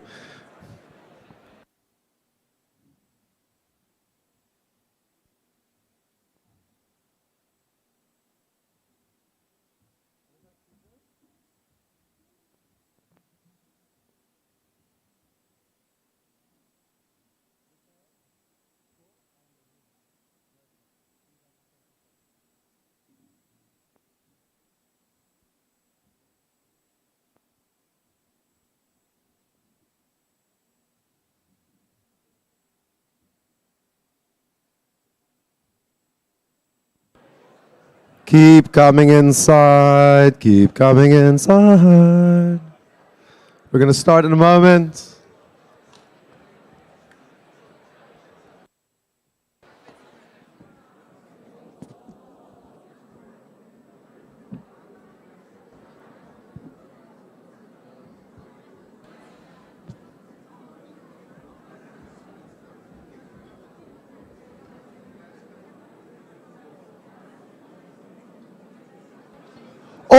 right, everybody, welcome back to the second half of the kickoff of the Entrepreneurship Avenue 2023. I almost got into a few fights out there trying to get people to come back inside. I think after I give up the stage, I'll go and force more people in. So we've got some really cool speakers who are going to come back up here. I hope you guys enjoy the fireside chat style of engagement. I know I really think that there's a lot of great conversations that come about from it. So, can I have my slide, please, of the next two speakers? So we'll be hearing from Mikael, the founder and CEO of Kerntech, and Nermina, founder and CEO of Legatary. I hope I pronounced those correct. They're going to be talking about innovation and creativity in startups. So how do you harness creativity to innovate? And this will be moderated by Kate, a VU student who's been involved in the Entrepreneurship Avenue organization for the last 2 years. So, again, one more time, outside, we'd love to have you here. And that said, without further ado, I'd like to welcome you guys to the stage. Give it up for Mikael, Nermina, and Kate. Thank you. Woo! There we go. Extra microphones, thank you. You're in the middle or? Oh, please. Be fine. Just keep the microphones nice and close to your mouth. Okay. So, hello everybody. Hello Entrepreneurship Avenue 23. Yes. My name is Kate, and here with me today is Michael and Nermina. So, hi guys. Are you ready for today's little chat? Yes, of course. Always. Amazing. So let's get right into it. So you guys are both successful founders of successful startups. So could we start by a brief introduction of your companies and what it is exactly that you do? Nermina, let's start with Legatary. Streaming was rocketing through the past years, and the question for any musician or anyone who is holding music rights, the big question is how do you monetize streaming and how do you make sure you get the right money out of it? So we developed an AI engine that is able to audit and verify streaming statements coming from streaming platforms like YouTube, Spotify, and make sure you collected the royalties historically on the one hand side, but also provide valuations for music IP in case like Justin Bieber wants to sell his catalog. And the question is, how do you come up with a price tag? And we provide a data-driven approach to that. Okay, thank you very much. Michael, Kerntech. Yes, so we make something completely different. Always this question to keep it simple. You may all know fruits from apricots, plums, cherry, and they all have a kernel inside. And the funny thing behind it, this is a waste product in millions of tons all over the world. And the great thing about it, I make it very easy, is that this is a very highly valuable raw material. But the problem was to form technologies, so biochemical technologies, to win these nuts and bring them into the food industry. And in the end, we invented a new raw material or a new nut, which is very similar to almonds, cashew, or anything like that. Mm-hmm. Right, thank you very much. Both of these problems are quite specific, so I think the next question that I would like to ask both of you is how exactly you managed to identify the problem that you base your companies on. Okay, so maybe I start. Yes, I studied at the VU University, so economics. So how do I come to a very technical company? It was invented, and I think all VU students know that. I was at some farmers and drank some beer and wine, and the farmers told me that it's actually a huge problem that they have these stones and waste materials. And but there was a lack of technology. So I found, okay, so there is a raw material, a side stream, technology is needed, so you have kind of a chance of a technology. And then we found out that it's a global problem and that there is a big market. And I started to find my founding team. In the end, we were a mixture of economics and technicians, and that was the really start. Yes, the very beginning. So yeah, it started with drinking. Yeah, that was exactly what I wanted to ask, actually, that you are from an economics background with no technological background. So how did you see any challenges that arose because of this during your founding journey, and how did you manage to assemble a team to tackle these challenges? So the funny thing is, when you really think about technologies or also biochemical processes, in the very beginning, it's very easy. You need to think logically. So even we as economics were asked, and we really found the first prototypes to economics and one technician. But when you really want to scale it to a technology, then of course you need a founding team of technicians. And yes, how did I find my co-founders? The Avenue was one thing what brought me on the right way, because it's a mixture of students from economics, technical aspects, there were some from Boku, and with them we started developing. Unfortunately, yes, they began with their studies. They said they don't want to found something. And in the end, it was two friends of mine which I found, and one was a student colleague from me, and together, then yes, we created it. Okay. Cool. Then hear that, guys. The Avenue is a great place to find your co-founders.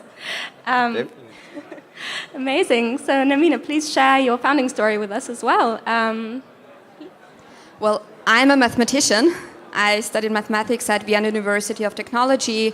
Then I was working in the industry in a consultancy, and I quickly realized I want to do some research. And then I got a very, very intriguing research offer from Vienna University of Technology. It was about fraud detection in music streaming.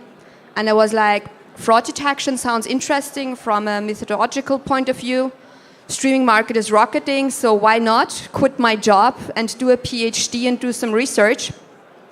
And this is where I met my two future co-founders, my PhD advisor and my co-founder Günther. Günther was in the music industry for 30 years, founding several music tech companies, and he was actually the one coming up with the problem. And it actually emerged in Las Vegas, great place for entertainment. He was talking to the chief innovation officer of an audit company, and he was like, in the times of streaming, it becomes so difficult for him doing a streaming audit, because he has to go through thousands of Excel spreadsheets and he doesn't know where to start, where to stop. And my co-founder was like, in the times of AI, there has to be a more sophisticated approach of doing that than rather going through manually thousands of Excel spreadsheets. So he went back to Vienna and started talking literally to every single university in Vienna that had a statistics department, asking whether they could solve the problem. And at Vienna University of Technology, my professor said, yes, I can solve the problem, and I also have the right person. Then he dropped me an email, and this is how we started. Right, thank you. So you work with data primarily. Could you maybe explain why exactly accurate data is important?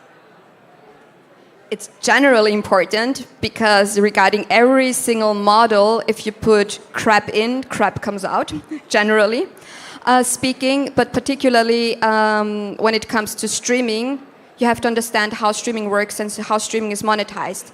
So an artist is compensated for every single stream. So it's super important for him or her whether the artist was streamed 1 million times or 5 million times. So that makes it extremely important, giving music right holders the tool to validate what is coming in, because that way they can monitor if they monetize correctly. Right.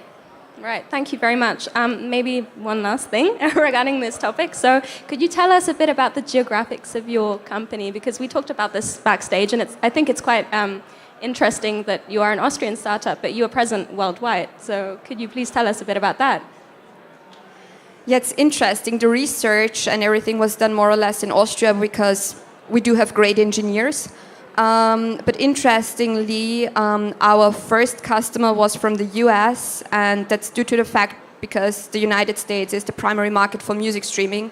And also today, most of our clients are coming from the US. So you have the hotspots with LA, Nashville, and New York, where all the majors are and the big labels are and the management companies.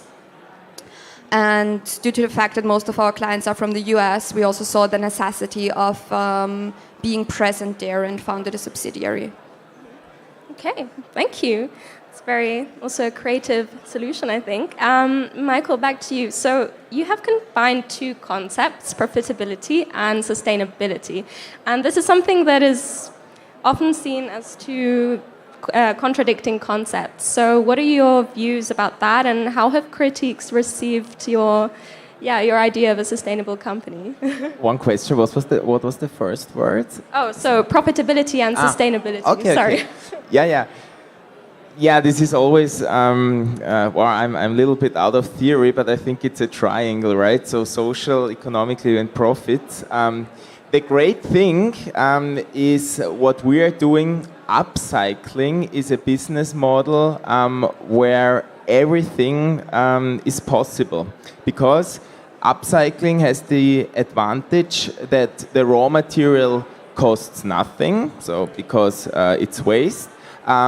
So you have an advantage there. But of course, upcycling also means that it's more expensive to produce. But in that case, you have the chance to produce at the same level than, for example, other competitive products. So you can make profit out of it. That's the first thing. And every upcycled product means that this is a resource which does not need to be grown. So when we take, for example, one, let's say, the seed from an apricot, we compare it to almond. It looks like an almond, it tastes like an almond, but since it's not artificially grown, you know it from California or in Spain, you need over 14,000 liters of water for 1 kilogram. But nobody grows apricot kernels. It's a waste product. There are masses of it. So the whole agriculture is not there. And for that reason, we need, for example, 95% less water or 80% less CO2 than other things. And that's the great thing behind it, that in the upcycling industry, whenever you do that, profitability and sustainability is very easily possible because it doesn't differ from each other. Yeah, and it's also very innovative and creative to combine two concepts like this. You mentioned apricot pits multiple times, and I think I also read that this was your first product. You based them off apricot pits. Is there a particular reason for that? Is there a story behind it, maybe? Yes, it's quite easy because if you go, for example, to the supermarket and buy an apricot kernel, you may all ask yourself, or it looks like an almond. So the thing behind it is, I do not need to explain the consumer what it tastes like. For any other company, if they introduce a new product, they need to say, it tastes like that, and this costs a lot of money. I say, it tastes like an almond, but your advantage is you need way less CO2, way less water consumption, and that's the purchasing reason for, nearly everybody. For example, in Switzerland, with the biggest retailer, they switched the whole almond to apricot kernels. So this is the reason. It's the same taste like an almond. If we use, for example, the other kernels, cherry, plum kernels, they taste different. This I will do afterwards when the people are already used to the first product. Right, thank you. So maybe something a bit away from the more technical aspects and more generally about the entrepreneurial journey. What were the biggest challenges that you faced as founders, as entrepreneurs? Do you remember any specific challenges exactly that you faced during your founding journey? You start, I have so many, I need to think about it. Founding a startup is a roller coaster, and what's for sure, you're going to face lots of challenges. So To give an example, right at the beginning, I was a PhD student coming from research, and turning research into a product is super challenging. So that was one challenge. So having something that is super, super sophisticated on a technical level, finding the right product market fit, and really identifying how you can benefit your clients and really create something great for them.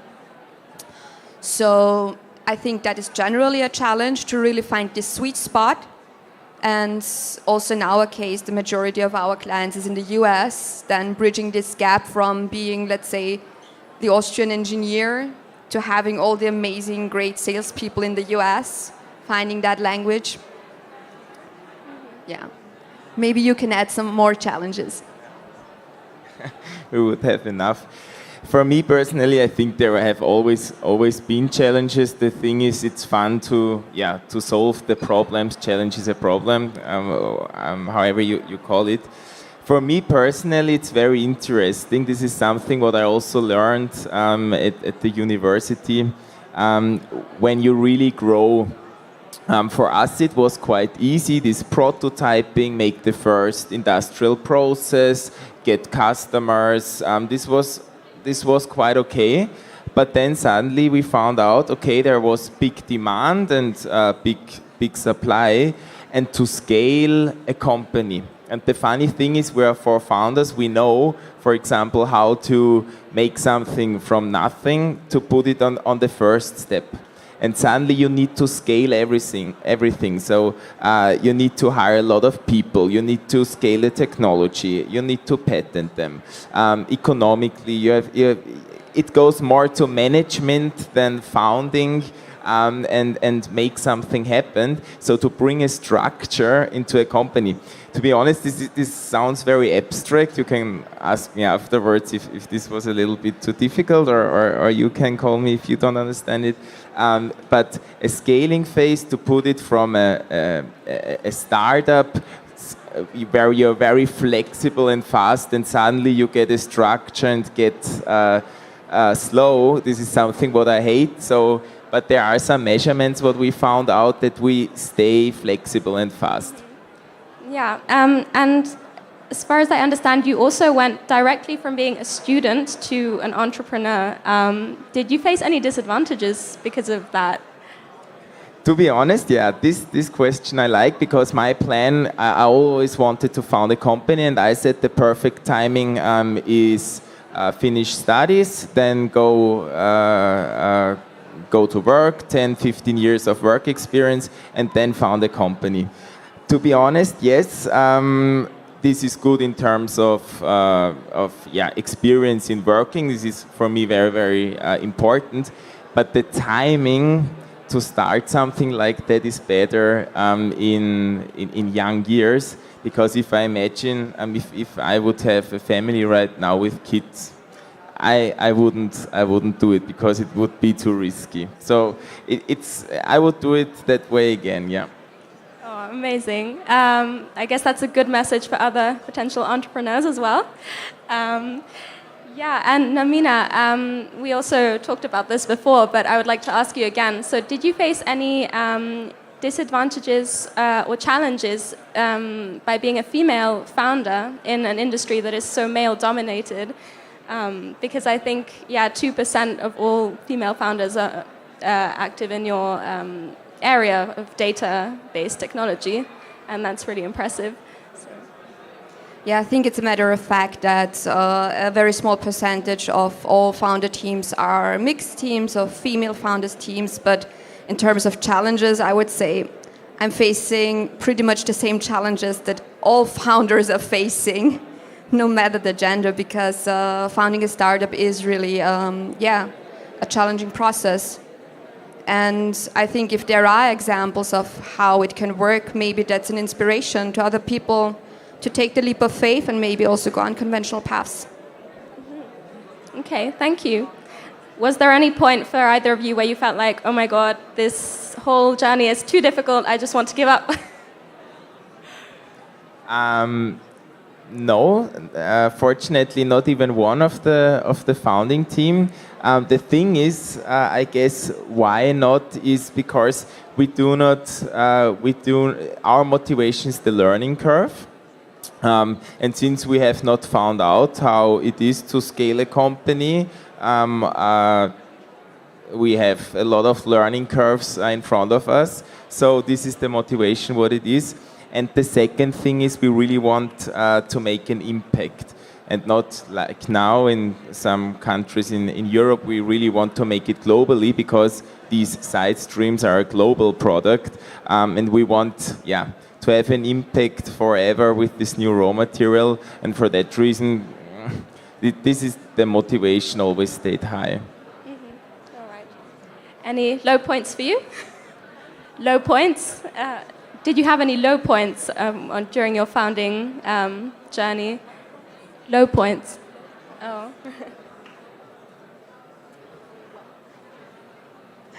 Well, I think there are low points, but at the end of the day, it's just, I think what makes you successful at the end of the day is being realistic and keep going.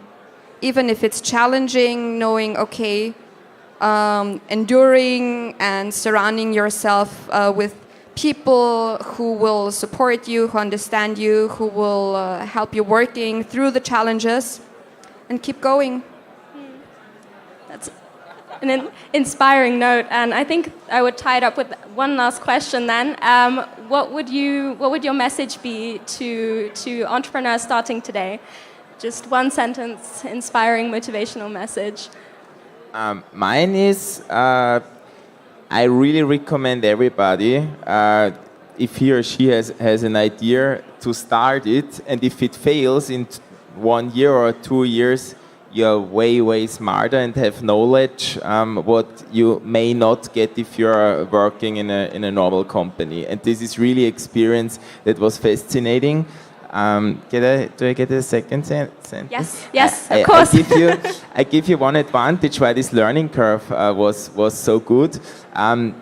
2 years after I started the company, it was quite hard because, you are public sometimes and a lot of companies see you. And if we would have failed, I think I can promise you will definitely get a very good job because companies, I heard, they get so many job applications with, the same CV. If they see someone has founded 2 years, he or she must have a very specific knowledge to create something. So even if it fails, you yourself have a good knowledge, and on the other hand, you have a higher chance also in working experience. But that's not a problem, the current situation. But if it gets worse on the market again. So it's definitely a good idea to found a startup. Yes. Yes, Namina? 100% agree. At least you know how it does not work. And you see the orange flags earlier and the red flags earlier. So I think that's also a great competence. But generally, I would say be very, very intentional about what you're starting, what you're approaching. Do your research and take a leap of faith and just do it. And be aware that's going to be challenging on many levels, but you will outgrow yourself 1,000 times. Okay, thank you. That was some very inspiring words, Namina. Thank you, Michael. Thank you, Namina. Can I please have a round of applause for our speakers today? And James, I'll hand back to you. Thank you, Kate. Can you hear me? And one more round of... Can you guys hear me on the... No, okay. No, tech, thank you. A round of applause, guys, for Kate, Nermina, and Mikkel. Thank you. You guys can go. Cool. And team, chairs. Right. So it's fantastic again. So many stories of entrepreneurs, so many challenges. It is challenging, but I really liked what Mikkel said. Start early, right? Start early. Take a risk. When you're young, what is there to lose, right? You really can try things. You can fail. You can get up. You can try again. And I think that's an important message to take away. Don't wait for the perfect moment, right? There is no perfect moment. Just do it. Cool. So, next up, right, we have a really exciting part of the night. We have our pitches. All right. So we have 6 startups that are going to be joining us tonight. We have Thomas from Dedicate, Stephanie from Fabric, Daniel from Contract to Human, Christine from Rihanna, David from Organic Tools, and I think I mentioned everybody's names. So, in a moment, I'll be bringing them onto the stage one by one to give us a 2-minute pitch about their idea, and thereafter we'll have a short discussion moderated by Julie, where you guys can also ask them a few questions about their startups. All right. Are we excited, guys? I hope you guys are still excited. I'm excited. Without further ado, I'd like to welcome onto the stage, in this order, Thomas. Thomas from Dedicate. Thank you. Give it up for Thomas from Dedicate, guys. Thank you. Thank you, Thomas. That's unfair. Unfair, they told us we have 2.5 minutes. I'll do a different pitch because I'm not looking for money as our company is being sold. But I'll tell you a story. It's about cancer and how you can make an impact as a scientist and as an entrepreneur. Cancer will affect 1 in 3 people worldwide. It causes a 2-digit billion numbers of euros in healthcare costs every year globally. In order to contain healthcare costs, and more importantly to help patients who suffer from cancer, timely diagnosis, and more importantly, an effective treatment response assessment is of the essence. Both the diagnostic and the treatment response assessment are done invasively with biopsies, or they're done non-invasively with what we call medical imaging.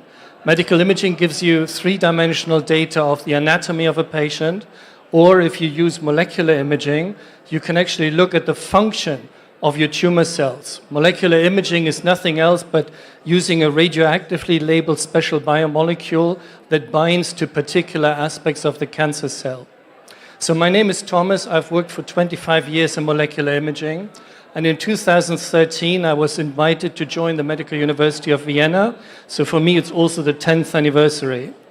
A year into my work at MUV, I partnered with the head of the molecular imaging division to make better use of their molecular imaging equipment because we wanted to help cancer patients.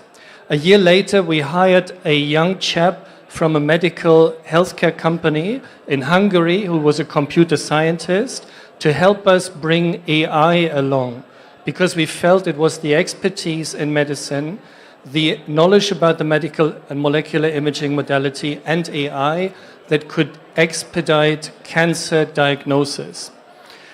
In 2015, I joined WU and I embarked on an MBA for entrepreneurship and innovation, and as part of that, we had to write a master thesis. I felt so much in love with my academic work that I said I want to set a startup, and I wrote the thesis about how to bring a spin-up to life or spin-off to life from a medical university. A year later, we have enough proof points to show that our concept of AI-driven clinical decision support using molecular imaging worked. In particular, we found out a prediction model for prostate cancer that proved to be more accurate than biopsy in defining the grade of the prostate tumor. So we applied for an INIT startup camp, and we were selected as 1 out of 100 companies to join this. A year later, we founded the company called Dedicate, and we have developed further proof points and did a first licensing agreement with a Chinese company that brought in some revenue. That was in 2020. Meanwhile, we had recognized that the AI technology we used, the underlying auto machine learning algorithms, could be applied to other diseases, thus opening the floor to a plethora of applications. This lured the interest of a big healthcare provider, an international company, who offered us a change of ownership in autumn last year, to which we conceded, and we hope to close the deal by March and thus have a positive exit. What I think is important is that this helps bring the tools we developed through an existing global player faster to the market, and it catalyzes the innovation that we have in the drawers to the market at a much faster pace than we could have done it as a smaller startup. Thanks very much. Thank you, Thomas. It's amazing what people are doing in healthcare. Really, really cool. Thank you, Thomas, for that. We're going to have Thomas on the stage just now where you can ask more questions. So next, we're going to be bringing up Stephanie. She is the founder of Fabric, and I'm not going to tell you what she's about because she'll do that herself. Thank you, Stephanie. Hi. A round of applause for Stephanie, guys. Hello, my name is Stefka, or Stefanie Klaura. I founded around also 10 years ago, like Thomas, my company Fabrik. I was studying, I don't want to pitch either. I don't want to sell anything. I just want to give you a little image about my story. I was also studying here at this university at Applied Arts. I was studying fine arts, painting, and after my diploma, I had 3 jobs, gastronomy, a jewelry shop, and in a theater. And I just had an idea of building up my own studio for screen printing, pattern design, and art studio. After some time of brainstorming, I found out that maybe there is a old tradition of screen printing. It's not existing anymore, so I wanted to create a new thing like that. And I got a funding of the Austrian Wirtschaftsservice, so actually also the Austrian funding area is really great. I love it, thank you. And with the help also of my family and friends and private credit of a dear friend who trusted in me, I could start to build up the company from the scratch. Nothing else were existing at the time on that landscape. And it was quite, the first 5 years was a hustling time of tireless hustling, being anxious, sleepless. It was crazy, but I think also there is a certain naivety which was necessary to start something with that, and now I can look back on all those years of learning by doing, because I had nothing. I just had coming from the background of arts, and I did not know anything about economy, and it worked out, thankfully. And now I can say this crazy company of Angewandte, they hired me last year, and now I'm also teaching what I got to know to the students, and I hope you can get a picture of what I did the last time on social media, on my website, if you want. Yeah. Thank you. Thank you, Stephanie. So many amazing entrepreneurial stories full of hustle and bustle, right? Next up, we're going to be hearing from Daniel, co-founder of Contract to Human. Give it up for Daniel, guys.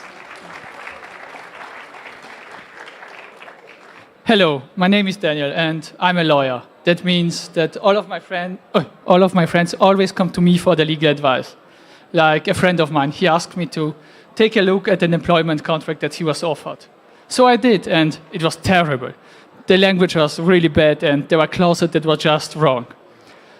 And I get why he wanted the help, because law is complicated, and lawyers, they are expensive.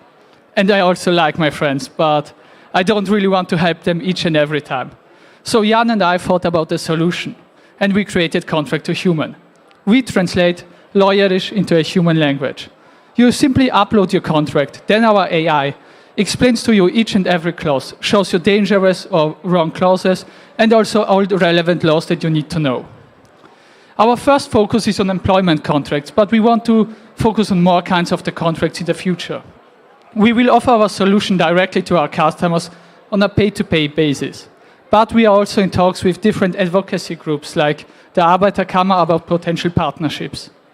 As a legal tech startup, we had 2 lawyers me, a legal tech expert, and Wanda, a legal literacy advocate, and 2 tech people, Jan, a PhD candidate in machine learning, and Morty, our data science guy. Our journey is really young. We started last year during the University of Vienna's Digital iLab. Then we took part in the unit's incubator and are now here. I hope you come to our booth later and see our little preview of our software, and maybe once we launch, you will try it out. Thank you. Thank you, Daniel. I don't know if you've ever worked through a contract, but it sucks, right? So it's a serious problem that these guys are tackling. And yeah, really, really awesome. Next up, we're going to be hearing from Johannes, Dr. Johannes, founder of THT Biomaterials. Thank you. Thank you for your attention. Let me educate you. Cell culture research, the starting point of so many medical applications, is still performed with human cells embedded in animal proteins. This is the state of the art. So I founded THT, the Human Touch Biomaterials, in 2020 to establish a human placenta protein platform technology to replace animal proteins in cell culture, and with that, humanize cell culture. The use of human placenta proteins reduce animal materials and increase the impact for scientific publications. Human proteins make cell culture results more realistic, provide less false positive and negative results, and with that, shorten the gap in the translation from the research to the patient. With that, we could save a lot of money, time, and establish a human, no, more than that. It will be a global, circular, and personalized precision medicine for society, as placenta tissue is composed of autologous embryonal tissue. It's waste value. By now, we are 100% independent with public fundings with over 1 million euros. We earned over 100,000 euros with human placenta MVPs so far. Gained strong support from mothers, 3R societies, EU directives, and many other stakeholders. Next step, we will establish human ISO-certified products with partners, fundings, and investors till 2026. We'll target on biological coatings, organoids, cancer, toxicity, stem cells, lab-on-chips, and other useful medical applications. In focus on artificial GMP-certified human organs till 2030. Therefore, we need assistance, marketing experts, more human cell culture projects, students, and an appropriate investment to scale up to a global scale. Thank you. Thank you. Thank you, Johannes. So, I don't know if you caught that part at the end, but they're looking for marketing, right? They're looking for support. I think it's really, really interesting. If you're interested in getting involved in quite a complex scientific project, right? Check them out. Cool. We have another one up. We're going to be hearing from Christine. She's an advisor at Rihanna. Please give it up for Christine, guys. Thank you. Hi there.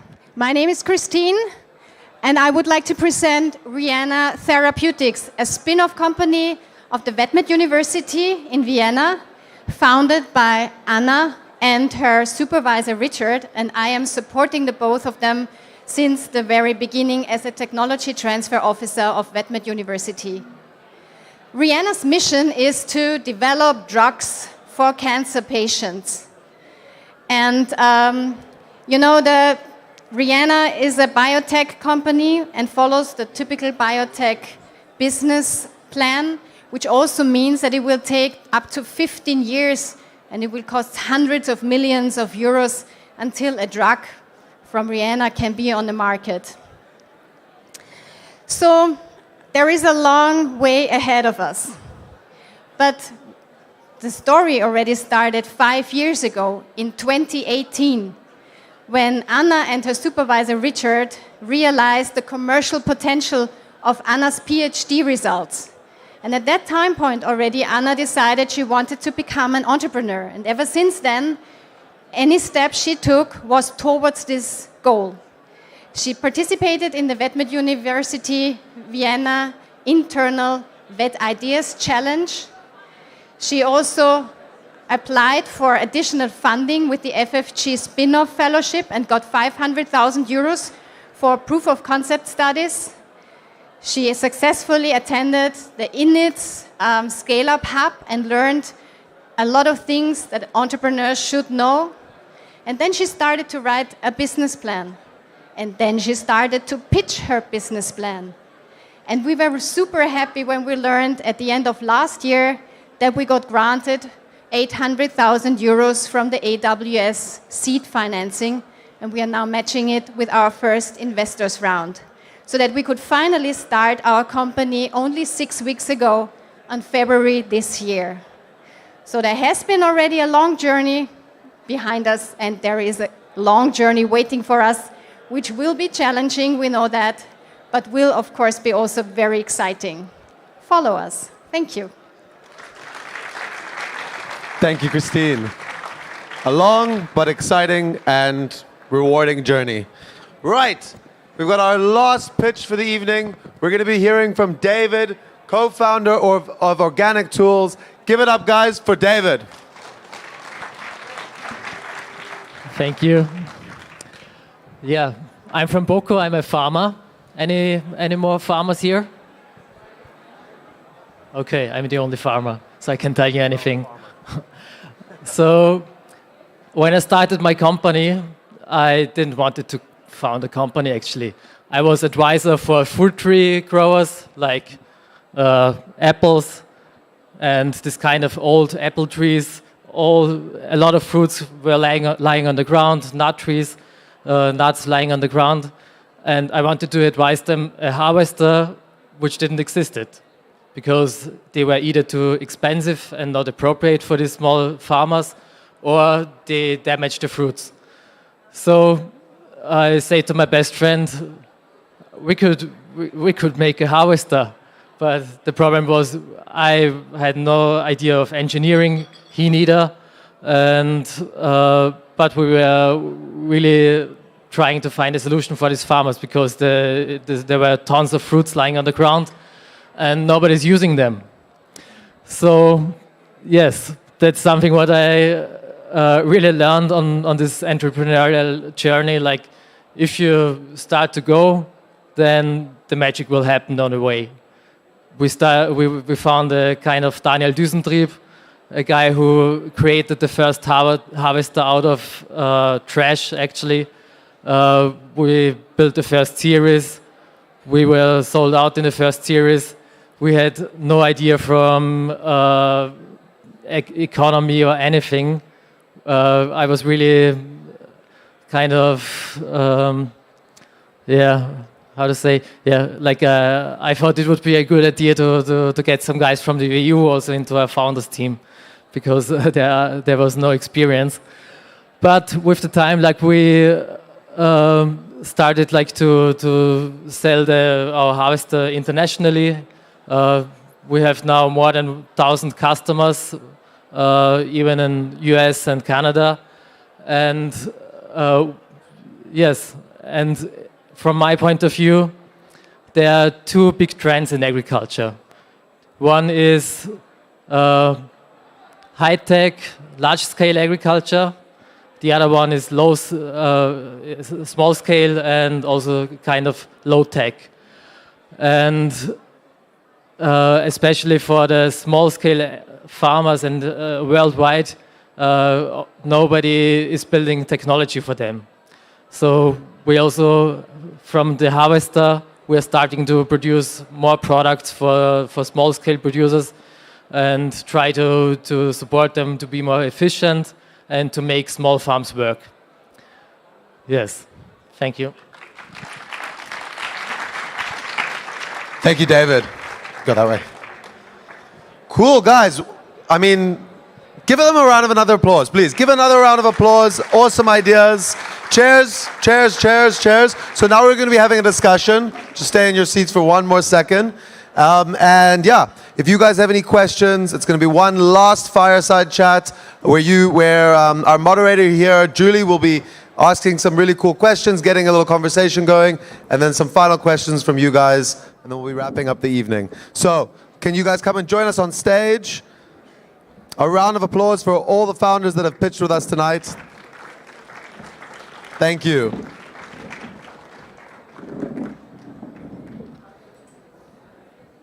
Pick your seats wisely.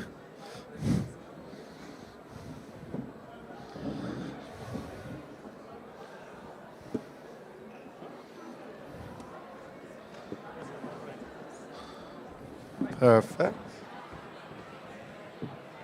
Cool. And one last round of applause for Julie. She's part of the organizing team for the Entrepreneurship Avenue, and she'll be moderating this discussion. Thank you. Hi, everyone. Thank you so much for the warm welcome.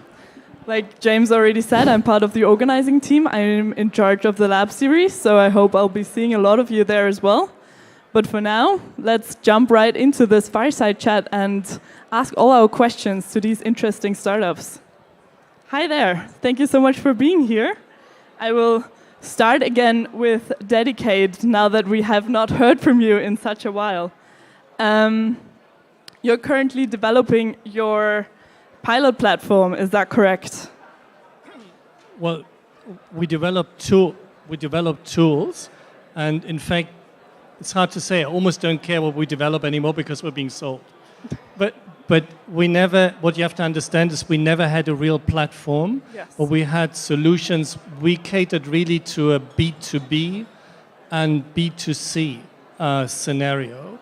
The B2B was more profitable, where we laid eyes on companies that had already a software where our functionalities could be brought in, whereas B2C would have been with lead customer early adopters, but the profitability really is with the B2B. That is such a great answer. Thank you so much. And like you just said, so you're already at the end of your startup journey and your journey as an entrepreneur. What do you say is your biggest learning looking back? I can give you a politically correct answer or a very down-to-earth and honest answer. Let's hear both, please. So the down-to-earth answer is, in my personal experience, it's hard to build a successful startup with friends.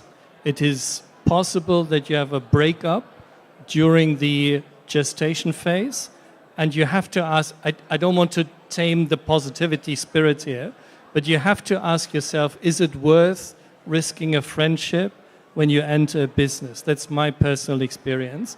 And the second take-home message is, it takes a damn lot of time to find an investor. Don't underestimate the time it takes to lure someone in who is ready to invest, and also during the contractual phase. So mind the timing and the time. Thank you so much for keeping it real. I hope you're all taking notes, guys. Moving on to you, Steph, from Fabrics. Thank you so much for being here. How is it to be back at your university? Thank you. Well, it's awesome. It's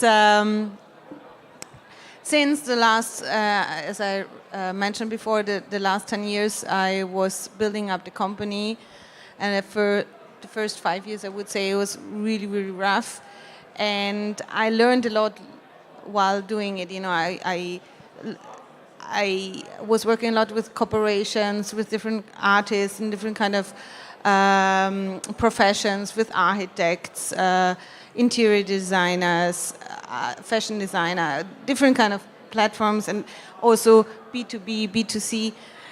And through that, I learned even more what any kind of university I could taught me, I guess. And now I'm here, and I think I can really provide all the knowledge I gained to the students, and I hope I can help to figure out their way. Yes, thank you so much. Let's dig a little bit deeper into this because you said you have been learning quite a lot on your journey, and we've also heard from Hubert Flöll today, who was telling us about his journey as a sole entrepreneur from just starting out as an artist. What was your experience? Did you learn the economic side learning by doing, or how did you go about acquiring some business skills? Actually, in while I was studying, I had any kind of education in economy-wise. I was really spit out there in the world of self-employment, and it was learning by doing, and it grew organically. If I would have known that there are people helping me, but I didn't have the trust, I did not know that other people were capable to see what I'm doing, to give me a hand and to guide me somewhere. If I would have known, maybe this little company would have grown bigger. But on the other side, I would not have learned all the experience by myself, and I would be far more focused on one thing. So there's a pro and con.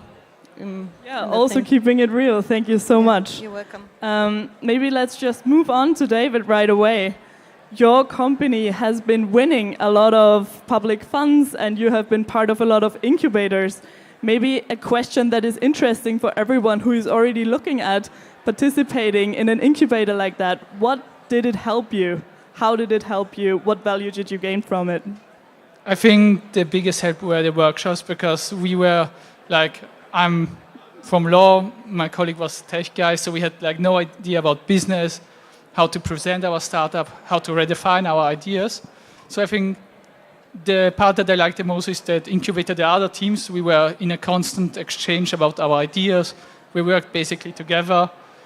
And the workshops, you learn about the economy side, how to pitch, train, and you also get to know people. Like at the demo day, we talked about potential investors, potential customers. So it's a really great experience, I think.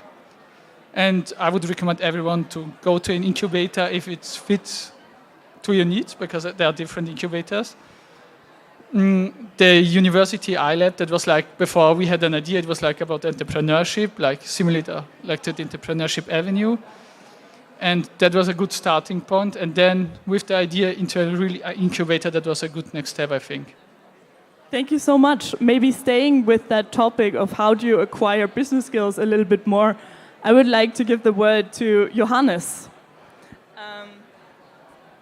I stalked you on LinkedIn tonight, and I saw that you're currently studying at Business Academy in Vienna as well. Is that maybe another option where you see fit on how to acquire some business skills in addition to your economic angle?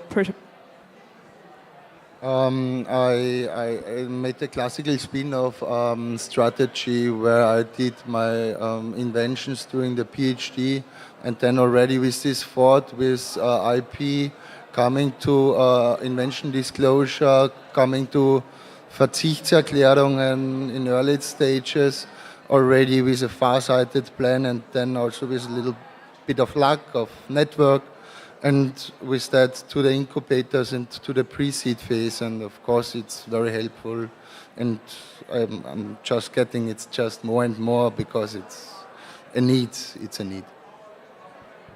Yeah, thank you so much. Maybe now, I'm so sorry, let's move on.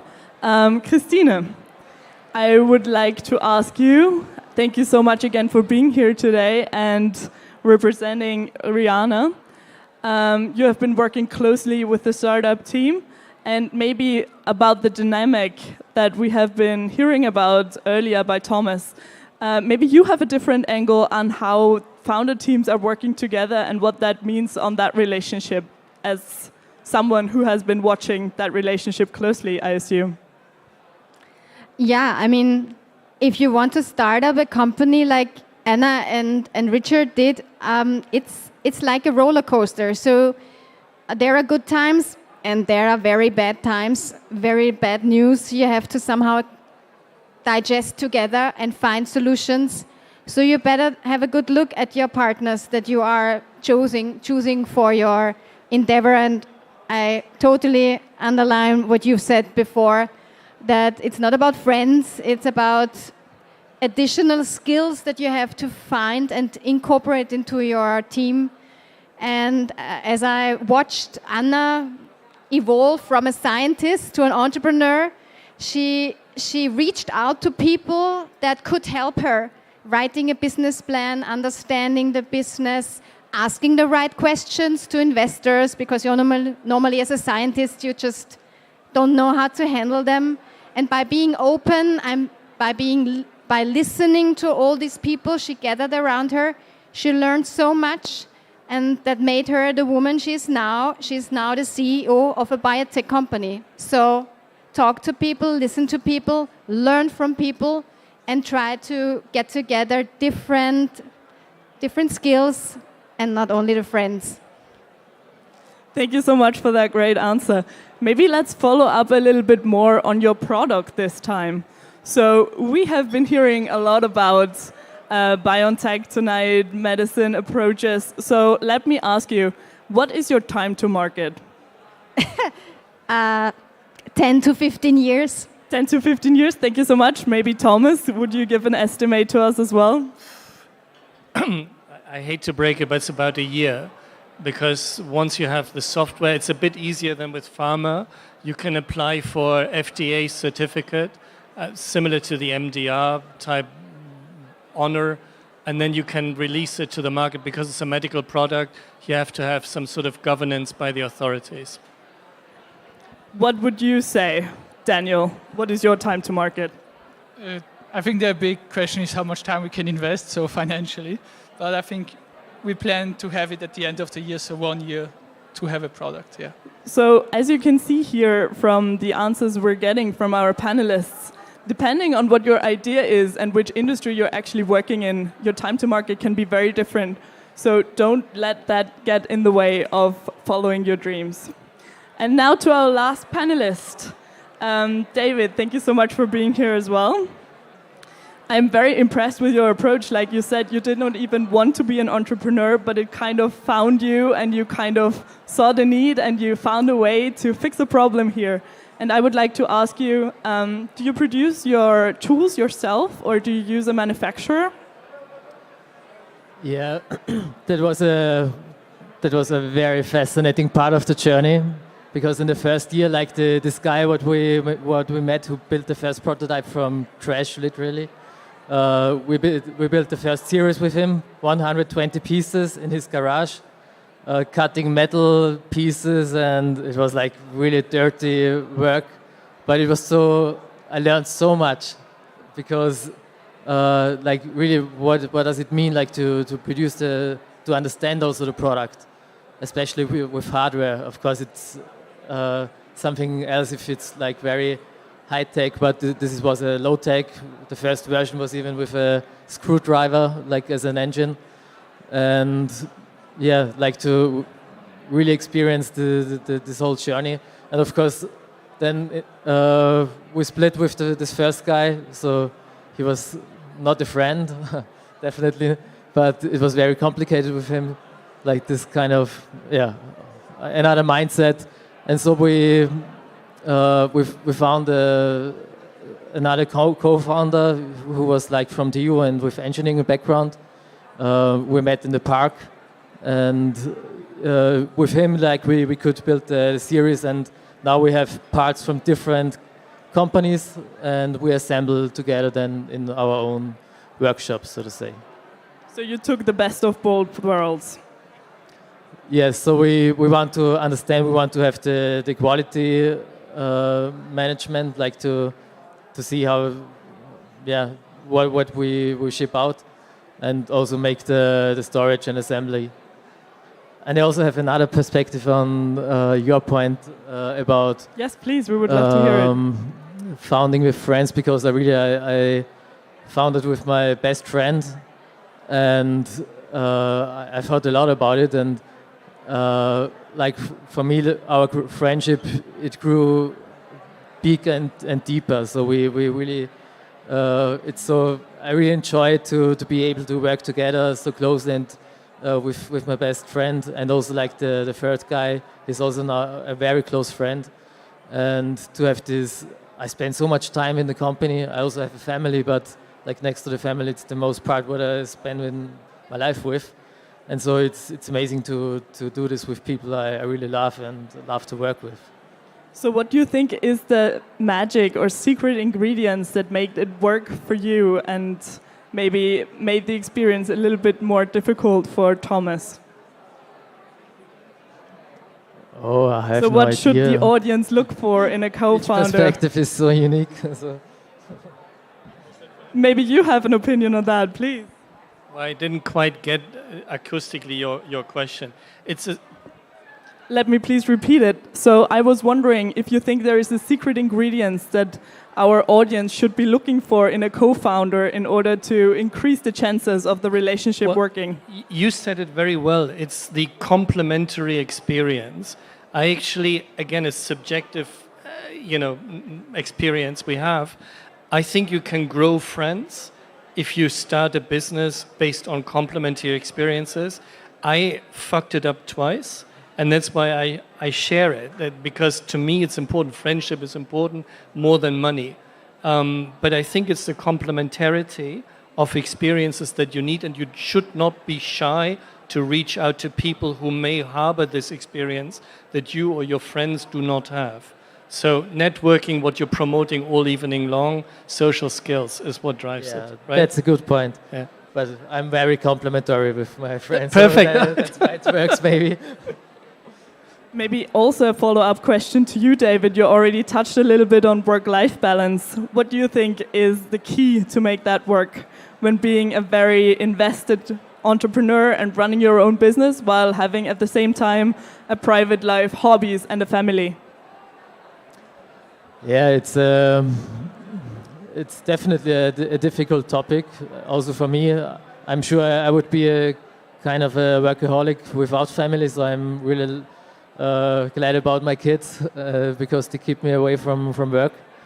And it's also something what I had to learn with time to make prioritize time, and also to ask myself, okay, what is worth it? Like, do I want to grow the biggest company on earth, or do I want to have a really cool company with building great stuff for really cool customers, and and trying to make this a nice place, a really beautiful place, also for myself. Thank you so much. I think we have heard a lot from our panelists today, and we can probably all agree that the general consensus here is that you can found your company. If you have a skill that you're lacking, just try to find it in maybe a co-founder or another team member that can make up for that lack, and together you can make the dream work. But if there's maybe still someone here in the audience today who feels like they don't have what it takes, they don't have the special ingredient, or they don't have the background or the skill set needed, is there something you would like to tell them? Maybe let's hear from you, Daniel. I was interested in entrepreneurship, so I even took part in the Entrepreneurship Avenue 2020, and I had none of the skill set, but it helped to build something up, and at that moment I hadn't had that idea. So I kept doing something different, but then I had an idea and I could use the knowledge. So I think if you want to take that path, just try it. And thank you so much. But who knows better than what questions to ask than our audience? We have now heard from a lot of different backgrounds. So let's take this opportunity to really pick their brains and ask them all of your burning questions. I already see James is here in the audience with an audience question. Please go ahead. My question is for Daniel, and as your startup has to do with translating legal contracts into ordinary language, who is liable if the AI misinterprets something in the contract and gives wrong results? That's a very good question. Spicy question. We see our software as a tool, so we give you all the laws and explanations. At the end, you have to decide. Like, we won't say that's 100% because that wouldn't be wise for our company. But you will see how AI comes to the solution. You see all the laws and then we believe in our users that they can, with the information, that they can do the right choice. Thank you so much. Does that answer your question? Perfect.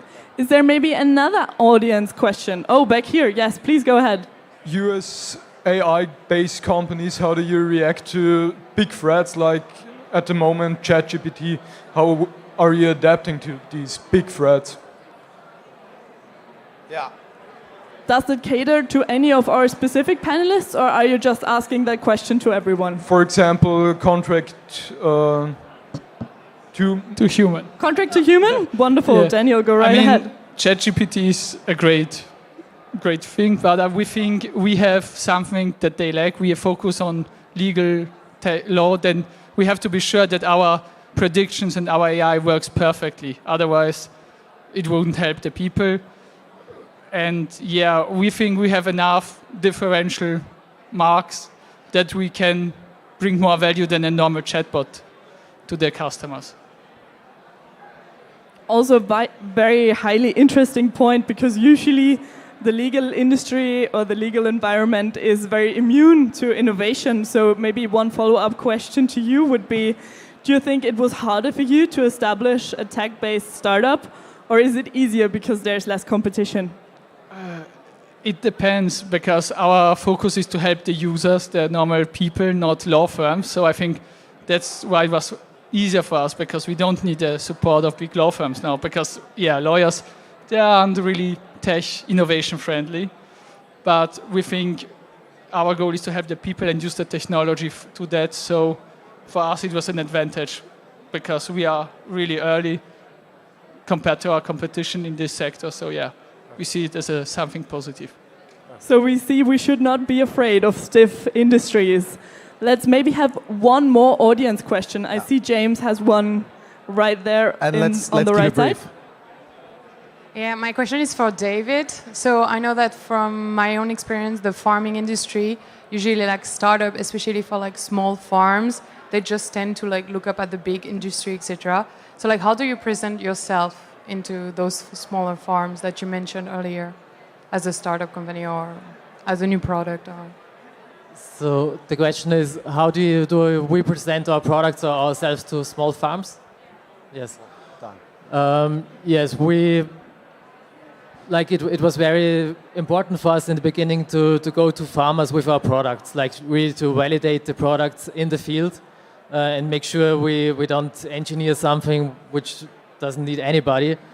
So we were from the beginning in a very close relationship, and each year we also go to farmers fairs. There are different kind of farmers fairs. There are this kind of more regional ones where really the small farmers are going, and other ones where you have dealers which have then shops for small farmers. And so we approached both. But what we learned with the time, like we also do a lot of social media and try to show do a good branding and show the products with videos and explain. And really a lot of farmers are finding it on the internet, like doing their own research or using Facebook, social media, whatever. So there are, of course, different segments, but even like I know an old farmer, he knows to use computers, but he knows to use YouTube, and he likes to watch YouTube videos from old tractors and some kind of traditional folklore. Does it answer your question? Send him ads. Yes, perfect. Thank you so much. One last question I would like to ask you. Has there been someone in your journey, a mentor or someone who has been kind of showing you how it's done, that you took value away from? Maybe Stefka, is there someone you would like to mention specifically, or have you learned all by yourself and would have needed someone in your life who could have shown you and given you some advice? Well, there were so many. There is not only a single one. Starting with my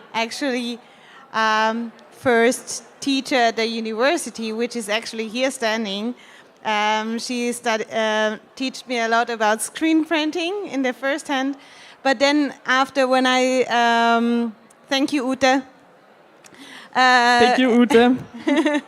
And then when I started the company, it is every single person I got in contact with, starting with my tax consultant, a lawyer, or even just another company. I made B2B business, starting with the term B2B. I did not know what it means, so I was learning all the time, and all the people I meet. So my advice is just to give everything opportunity and take every chance of learning. And I'm still right now, I'm learning from the students, and I think it's a beautiful synergy for my own company because I can test and create new stuff, and I get a lot of inspiration. So Yeah, that's great to hear from the side of a mentee. Maybe now let's listen in on the side of a mentor, if we can call Christina that. She has been advising the company. So what would you say is the importance of that relationship? It's crucial, also at least in the biotech field where I know most of. Anna had a mentor who is a serial entrepreneur and who did biotechs already 3 times. So he knew exactly what he was speaking of, and we were learning every minute he was talking, and we were really thankful that he spent so much time with us, teaching us the basics of founding a biotech company. Without him, we would never have achieved what we've achieved so far. So it's crucial. Thank you so much for those insights. It has been very, very interesting. If the audience is now wondering where they can find a mentor themselves, I would like to once again refer them to the Lab series, because in Lab 2, we are having one-on-one mentorship sessions where every startup is matched to a specific industry expert, and they will have half an hour of time to ask them all of their questions and get all of their questions to business model answered. So don't miss that opportunity. We're looking forward to having you there. Thank you so much for all of our panelists for being here today, and please enjoy the rest of your evening. Thank you. Thank you. And a round of applause for Julie. Give it up for Julie's amazing moderation. Thank you all. It's really incredible. The diversity of entrepreneurs tonight has been really impressive. Interdisciplinarity, finding people with different skills. This is something I can echo as an entrepreneur. Don't wait, right? Find the people that you need to work with that complement your skills. Cool, guys. Don't worry, I don't have much to say. Time for networking. All of the startups you heard from tonight will be out there at their booth. It's a reminder to see you at Lab 1. You don't have to have an idea. You don't have to have a team, right? During the networking, people with red have ideas. People with blue are looking for ideas, right? There are team people, and green are exploring, right? Nice, I like that. We've got 3 awesome events for you. Joint forces. We've got an entrepreneurship center event. We've also got an event by SICK. You guys can find out more about this. I'll leave this up. We're going to thank our sponsors. Without their money, none of this would be possible. So thank you to the sponsors. Give a round of applause for the sponsors. You guys who stayed till the end, you're beautiful. Thank you so much for being with us tonight. Get out there and network. Thank you. My name is James. See you out there. Good night.